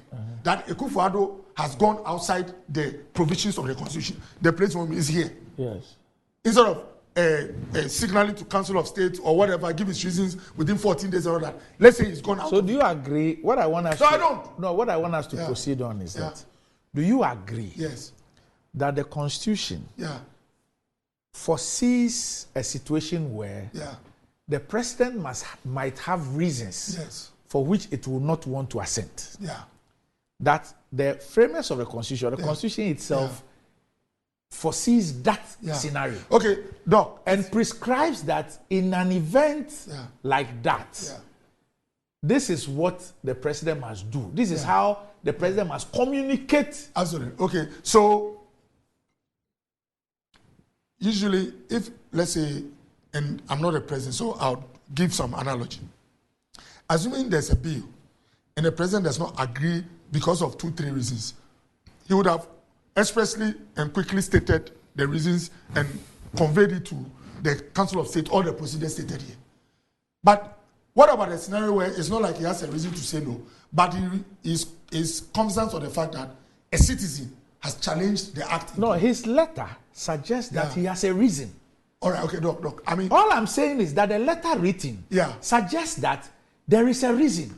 And the president is even telling Parliament that, I mean, indirectly, that you ought to know. Look, it is a no-brainer. but Doc, I'm happy for one reason.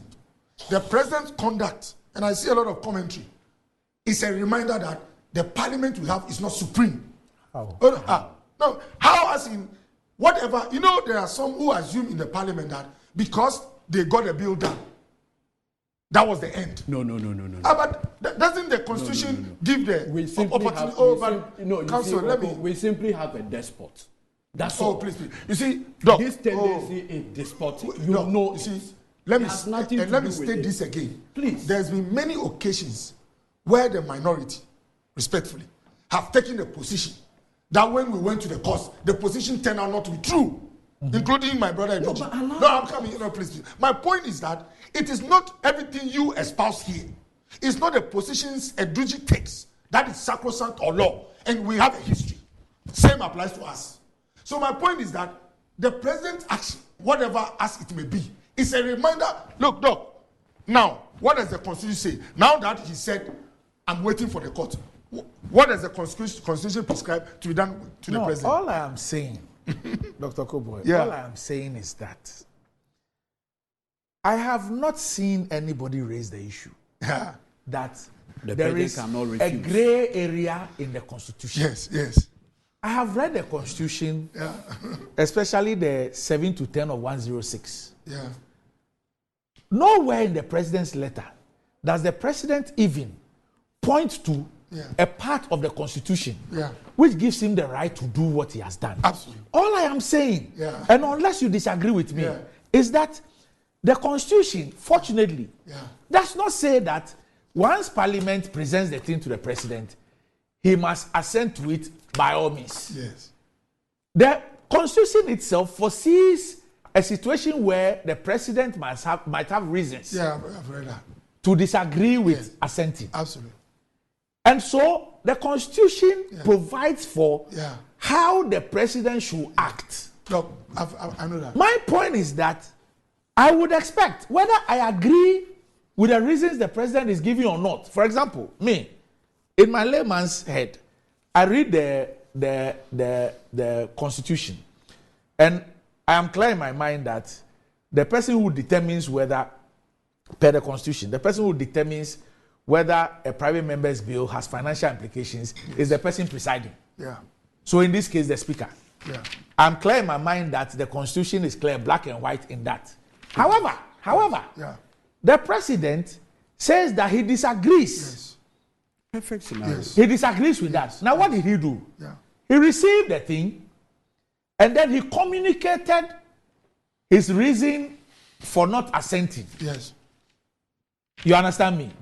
And the letter even indicated that he had prior conversation with the Speaker on that matter. Yeah. And both of them did not agree. Yes. Whilst the Speaker is of the view that the Constitution is clear, that the one who makes the determination is the person presiding. Yes. The president thinks otherwise. Yeah. I'm saying that I'm a layman. Yes. You understand me? Yeah.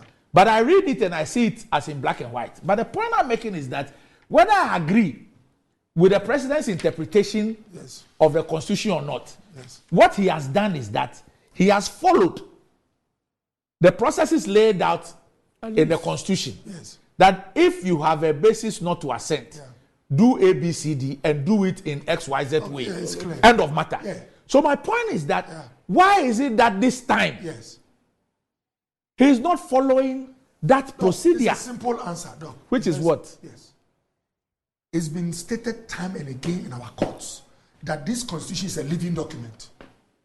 Meaning? Yes, there are occasions when lawyers try to read the ink in the Constitution and tell judges that it's like when the election, the election 2012 election matter, when we said polling officers, EC officers shall sign the documents, and we insisted that the interpretation for shall is compulsory, and that once that is not done, those results should be discounted.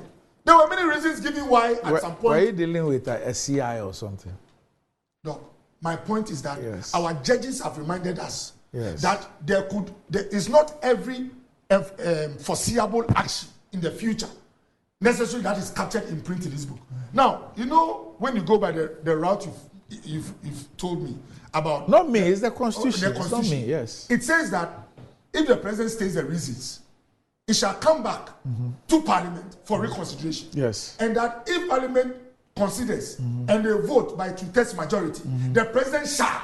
Yes. It means that we still have a tool where, assuming we think that the president is engaged in judicial gymnastics.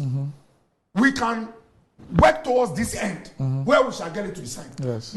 This is my case. Why is it that those who think he's breached or there's grievous disregard to the constitution, why are they making commentary on radio and TV and not taking him on in the courts?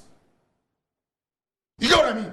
If there's a prescribed route and President Akufo-Addo has chosen another route, can, with all due respect, right, Honorable Speaker, the clerk or anybody, go and get him to sign to this Well, one? first of all, I have not heard the Speaker, nor Parliament itself as an institution, speak on the matter. Absolutely. And therefore, I don't know what their next line of action will be.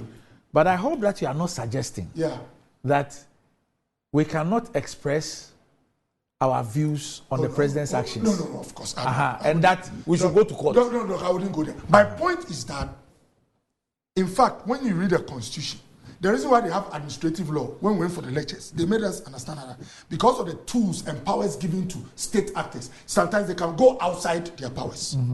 So let's assume, without admitting, that President Akufo-Addo has even gone outside his powers or what he can do. The message is clear. Parliament in its own bosom cannot determine the rightness or wrongness of Akufo-Addo's actions, but to go to the courts. So what? So this is a matter that is not just about Parliament. Yes. This is a matter that is about the people of Ghana. Yeah. There are institutions that the Constitution is giving is giving some responsibilities in this regard. Yes. But whatever these institutions do is done on our behalf or to our benefit. Yes. And with this particular legislation, it's a legislation whose interest goes beyond the 275 people and the one person as the president. Yes. Doc, that one so person, how they all act.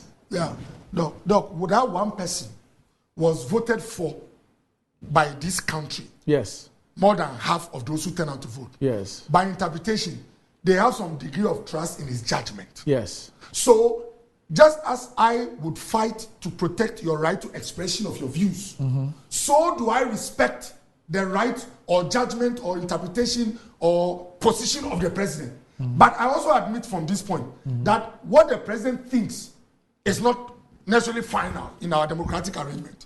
What the president thinks or position he takes might not be perfect or might not be right. That's the point.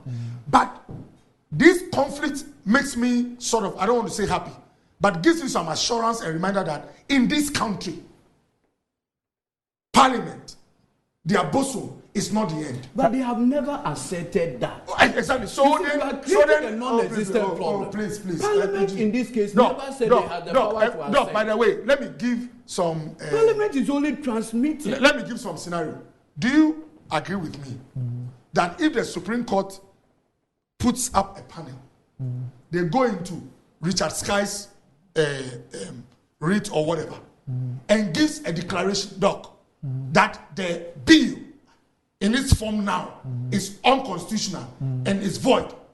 Do you know what it means? Is that all that Parliament has done is Yamutu? I think you should not confuse. Even in Richard Sky, please, Richard Sky is not challenging the entire bill. Oh, my He select portions. So Okay. No, hold on. So the Supreme Court has devised a strategy. The rule of severability. So you can sever a particular clause. Okay, I get you. And still, so when you assert, and later the Supreme Court Counsel. even said the provision is unconstitutional. It does not undermine the entire bill. How is this difficult? I'll defer to you. So don't assuming the Supreme Court takes only one provision or one, one paragraph in the bill as it is now, and says that that portion is null and void. It means that although in the judgment of Parliament, that portion should have been part of the bill, the Supreme Court would have ended up taking it away. It is possible that once that is taken away, going by his argument, the president might be comfortable with the form that it takes after that. Is it about his comfort? No, it's only an expression. My whole issue, you see, at this point, Yeah. I have not gone into the merits, and I think it's premature. Absolutely. To go into the merits of the case. Absolutely.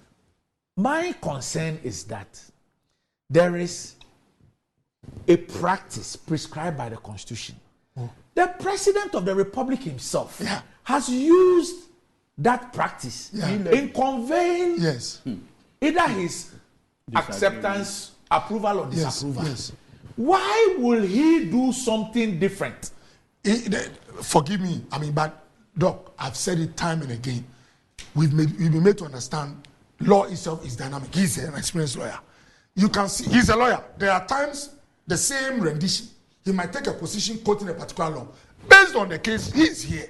You can go into another. So sometimes one person can seem to speak from different angles regarding the same law. But Doc, when you take the this subject, one doesn't give you that. Look, Doc, listen. There is a route prescribed in the Constitution. President Kufuor has taken a route which he believes as an astute lawyer is also it's not what he believes. And it's not about his astuteness in the law. He has expressed his position. You just said that. Am I saying you don't have the right? He has expressed his position that I see that this route. Yes. But the law being the Constitution. So you have read his letter. Yes, I have. Did he quote any part of the Constitution That he's grounding. that he relies on to do what he did? Where would you get resolution and answers from all this? I'm prescribing it on this show. No, Let's go to the courts. No, Dr. Koboy. Dr. Koboy. See, please, as we are, Dr. we are Koboy. preparing to contest for a parliamentary election. Dr. At the Koboy. end of the day, you want the other arm. Hold on, no. You want the other arm of government to respect the bill that will be passed in the parliament that you are I'm in. not a lawyer. Now, if you speak this way, undermining the authority of parliament. It's only in the courts. No. At this point, parliament has not. Parliament with is not the route saying the president has taken. Are you saying that forever? I am just saying that Parliament is only in the process of presenting it to you. So you receive it first. From the president who, just a few months ago, I sat on this same chair. On the witchcraft and the rest bill. What is dynamism? What is dynamism? The fact that someone acted in a particular way when it comes to the law. Yes. He's a lawyer. Okay. There are times when you move from previous. Let me end. But Randy. Doc, I just want to end by making the point that there's been many occasions where the minority, for that matter, the National Democratic Congress, has espoused strong positions that appear to be settled law, Doc. Only for the matter to appear before our courts to be ruled as being illegal. We are talking about the Constitution of this republic. But there's a place for interpreting of the Constitution. It's the Supreme Court. No, but you see, is there? We've not even gotten there yet. The president is not. Who told you we've not gotten there? We are way at the point. Okay, so you see, he has gone there. Parliament has passed the bill. Yeah. The Constitution says you transmit it to the president. Yes. When it gets to the president can decide that no, I will sign. No, I will not sign. Now listen. Even in the process of transmitting it to him, the president's lawyer and secretary is telling parliament that don't transmit it to me. I'm not a lawyer, but and you are saying what? If this morning a citizen goes to the Supreme Court asking for an order of mandamus to compel the president to sign, do you know that in determining that matter, if the Supreme Court sits and panels, they will go into the rightness or wrongness of the president and give us elucidation of this matter. No, all I am saying, Dr. Koboy, and this will be my last comment. When the Constitution prescribes how Parliament should go through with a private member's bill, and when it is done, how it should be transmitted. Yes. For the president to tell Parliament, in fact, warn Parliament, not to attempt and to cease and desist, to do what is in conformity with the Constitution. Yes. The president must be relying on another constitutional provision to make that assertion. But how do you get this conclusion? It should be in a letter. How do you get it? It should be in his letter. My point is that how do you get this conclusion, assuming it is injurious to the state, to be rectified? It's by going to the courts. It's not the rectification. Is the president the one in court? I am saying that the president, in warning Parliament, asking them not to attempt to cease and desist from doing something which is prescribed in the Constitution, that they have followed from day one to today. Your conduct is not the president must also be relying on a constitutional provision that gives him that right to warn them not to attempt and to cease and desist. Doc, you know that before the courts, I cited Kulendi before the court, citing authorities also amounts to making your case. I have done some small research. There are tools to resolving this matter. Me have a tool, so small recall. One of the tools is for a citizen. Your tools are. Oh, man, they are. After all the research. I wish you well. Randy, for a book launch Randy, at 5:30. Randy, I wish you well. Randy, Randy, just 30 seconds. I think your platform is extremely esteemed. Yes. There's quite a disturbing matter about this EC, the missing biometric verification thing. I thought it was a joke. No, it's serious. Confirmed by Parliament. You know, because of the new standing orders, you're able to invite. Yeah, they appeared before Parliament yesterday. Yes. Okay. And they confirmed this missing biometric. Missing what? Biometric verification devices. EC. Yes. When did they get missing? Exactly the question. So have they lodged a complaint with the police? Exactly. So we want a full scale. In fact, the honourable case. So biometric verification machine. When people steal it, what do they use it for? So now the fear is, if it's a registration machine, you can even do secret registration without anybody. So different. When did this occur? Yesterday. In fact, no, when were they stolen? Exactly where the question is. So that is why the minority is calling for a full-scale investigation into this matter. Yesterday, the Honourable Minority Leader, Ato Forsen, addressed the press on this critical issue. Oh, look, how did I miss all of How this? did he address the press so quickly? Yeah, no, it's important because you see, the 2024 election is so crucial that we don't want any tricks. How is something in the custody of the Electoral Commission declared missing? We need to find out. What are the safety mechanism, the risk mechanism to ensure all of these things are done? We'll find it where? At Lejokuku. They are now going so are you suggesting that, but for the invitation to Parliament, we would not have known or heard of? Yes. Okay, I have quite a number of questions. I know, right? I mean, this is a matter. This is a matter that we are deeply concerned about. Randy, so at least your voice reaches very far places. So, I see. How many bow ties have you lost? Gota. How many bow ties have you lost? Oh, I mean, so far the security situation is good. All your bow ties are intact. So can you imagine that a big thing cannot be safely kept? You should be worried. So I mean, these are the matters that are coming. Up next, GMG Trends. Thanks, gentlemen, for joining me. Thank you.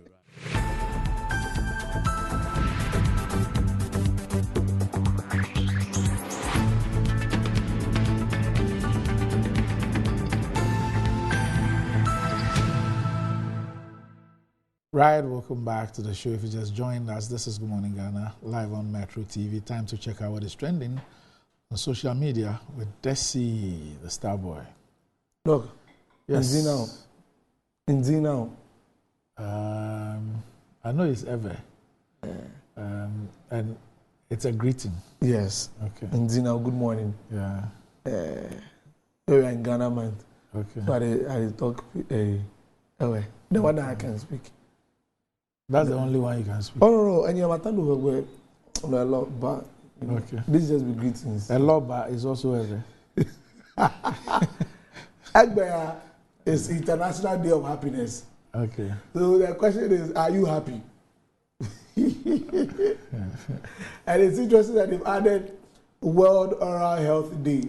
Yes. That one is also today.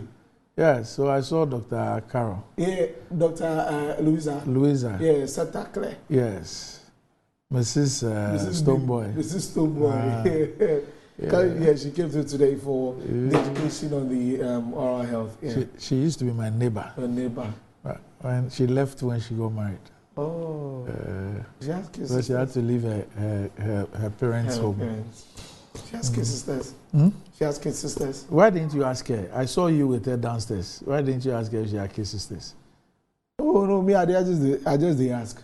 But you have a fiancée, Emanuela, so why are you asking about kid sisters? And they ask for somebody. For somebody? Yes. Let the person ask for himself. Today Kiki was shy to talk to her, so I'm Kiki, asking for Kiki. He was shy. Yes. Kiki don't even told. Anyway, Doomsor is Is it a trending. matter of shyness or a moth will die? Or both? Or both? What is that here? Both. The two. Then you should type. And how to do work or pepper, you go right there, you go give out. Doomsor is trending, doc. PURC says that they are giving the ECG till April 2nd Yes. to provide a timetable. Yes. And people are not having it at all because the situation is, no, heat, bam. It means that they gave the ECG 14 days. 14 days from today to do that. The heat No, is from the they gave them 14 days from the 18th. the 18th. That was on Monday. Yes, to make sure that they provide a timetable so that we can at least, because you didn't know the thing go. You go fit come I mean, 1 hour. sometimes I don't understand some people. You see, Doomsor, like hunger, Yeah. it's experiential. Oh, It's experiential. Whether you give me a timetable or not, it will come. that will not change the fact that I'm experiencing it. Okay. So sometimes I don't understand people. I am hungry, I'm hungry. You cannot tell me that you are not hungry, and that changes everything. Yeah. It's experiential. Yeah. So if people's lights are going on and off and they don't have lights and all that, and you think that not coming up with a timetable is what to suggest that we don't have Doomsor. We don't have Doomsor. I mean, what kind of thinking is that? Yeah, Doomsor today. People are experiencing the thing. Yes. What kind of thinking? What you do is that you rather infuriate them. Yeah, and that's what is happening now because a lot of people are not happy that, we will not say right, the thing they happen. Say Doom CSU, Doomsor, Doom na soccer crowd, whatever we the experience. And so just give us a timetable. Let us just, plan our lives around it. And people are talking about it on social media. So Doomsor has been in the trends today. The Black Stars are also in the trends because, the players are arriving. I see Cochito, Otuado, Penso, Fatao Dada. And They've all arrived there. they are in Marrakesh as they prepare for that. You see that on Have you the ever screen. been to Marrakesh? No, you take me there. Yeah. You'll love it. I'll love it. I'll love it. So there you have it. That's a Cochito and the rest of the team. I'm seeing Isahaku back in the team. Ibrahim Osman of Northern also getting into the team. Mediamas, That's Semenyo, right? yes, he's been in hot form for Bournemouth. And also Frederick Asari of Kotoko being part of the team and all The that. So, goalkeeper. yeah, the goalkeeper. So we'll see what happens in the two games against that is Nigeria and Uganda.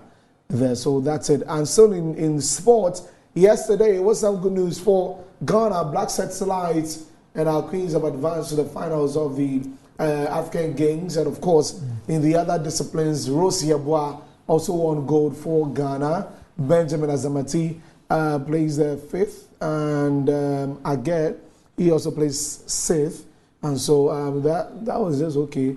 But now I think the participation from the fans has increased. It has been really massive. People were looking Yeah. forward. People were looking forward to the athletics. Yeah, yeah. And so it was pretty obvious that Yeah, once the athletics true. started, It starts. you would get a lot of I people. think generally within Intercor, I think even today there are quite a number of some serious finals. Yeah, finals. Relays. 4x100 and all that. Charlie, before continue, we'll be like the arm wrestling there. We salute them. They really force for us. Yeah. Are you aware that arm wrestling is not an Olympic sport? Oh, it's not. Oh, that's what they call demonstrative sport. It's not an Olympic It is sport. not. Yes. So how's it part of the game? It's part of the All Africa Games. But it's not But an Olympic sport. Oh, the gym for higher. It's All Africa Games. So Oh, okay. they have their own world arm wrestling competition. Oh, okay, and all okay, those but things. not part of the Olympics. Africa arm wrestling, whatever. No. And then All Africa Game. But it is not an It is Olympic not. sport. Oh. Yeah. They do yeah. The only person I can beat is Kiki. Are you sure? Oh, Kiki, oh. Slim, Slim Macho. But it's there's some sad news coming in because this one we understand that legendary singer George Darko has passed on.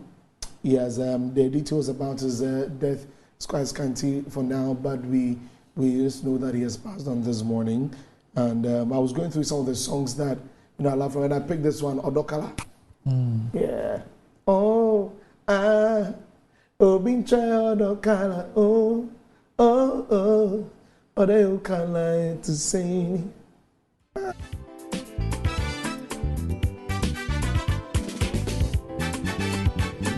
Me person me to pipi ma odo. Ama won say, you don't hear some come on me adi. Me person me see odo who are you from? Ama won say, you don't hear some come on me adi.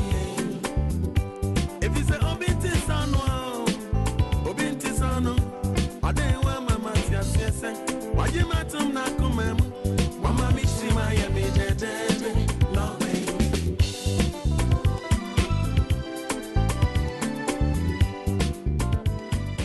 All right, so that was George Dakude. Odokala is the title of the song, and of course, there are a lot of other songs that blessed us from way back even to this present moment. And may you so rest in peace, Doc. Tufuhini. That was a great senior friend of mine. You know? Yeah, we had some very good times together. In fact, his late daughter was my friend Mary. Mary. She died, I think, about over 10 years, a little over 10 years. Now, she was mine. It was through her that I became friends with the father. Yeah. And then, I mean, those days were always at the Krupon, you know. So it was through George that I had the opportunity of entering the palace. So I go there and he's in the palace, and so he was at Tufuhini. Tufuhini. So we go there, sit, chat, you know. Oh, such is life. It happens, and then we Uzuka Krana Atwaso. By this time, if you are crying and there's doom, so and there's heat. If you step out, the sun is blazing. Oh, where are they? What did we do? Look, now be it for today. All right. So, happy Doomsday Day. Happy International Day of Happiness. Evaluate yourself whether you are happy. Okay, so there's something, they say happy yourself. Happy yourself. So, in all things, find happiness in something. In something. And be happy about it. What do I find happiness? Or just look at the Ghana flag and be inspired. Beautiful. Yes. Beautiful. Find some go and eat. If it makes you happy, why not? Why not? Go baby, you know, eating makes some people happy. Oh yeah, true. Yeah. True. Obiaka chem saying the don't know be and check. Oh, why do no like? Shouts to Shadrach. Huh? That's it for the show today. Which Shadrach? Shadrach appear. Shadrach appear. Okay. All right. Okay, so that'll be it. Up next, Metro Sport.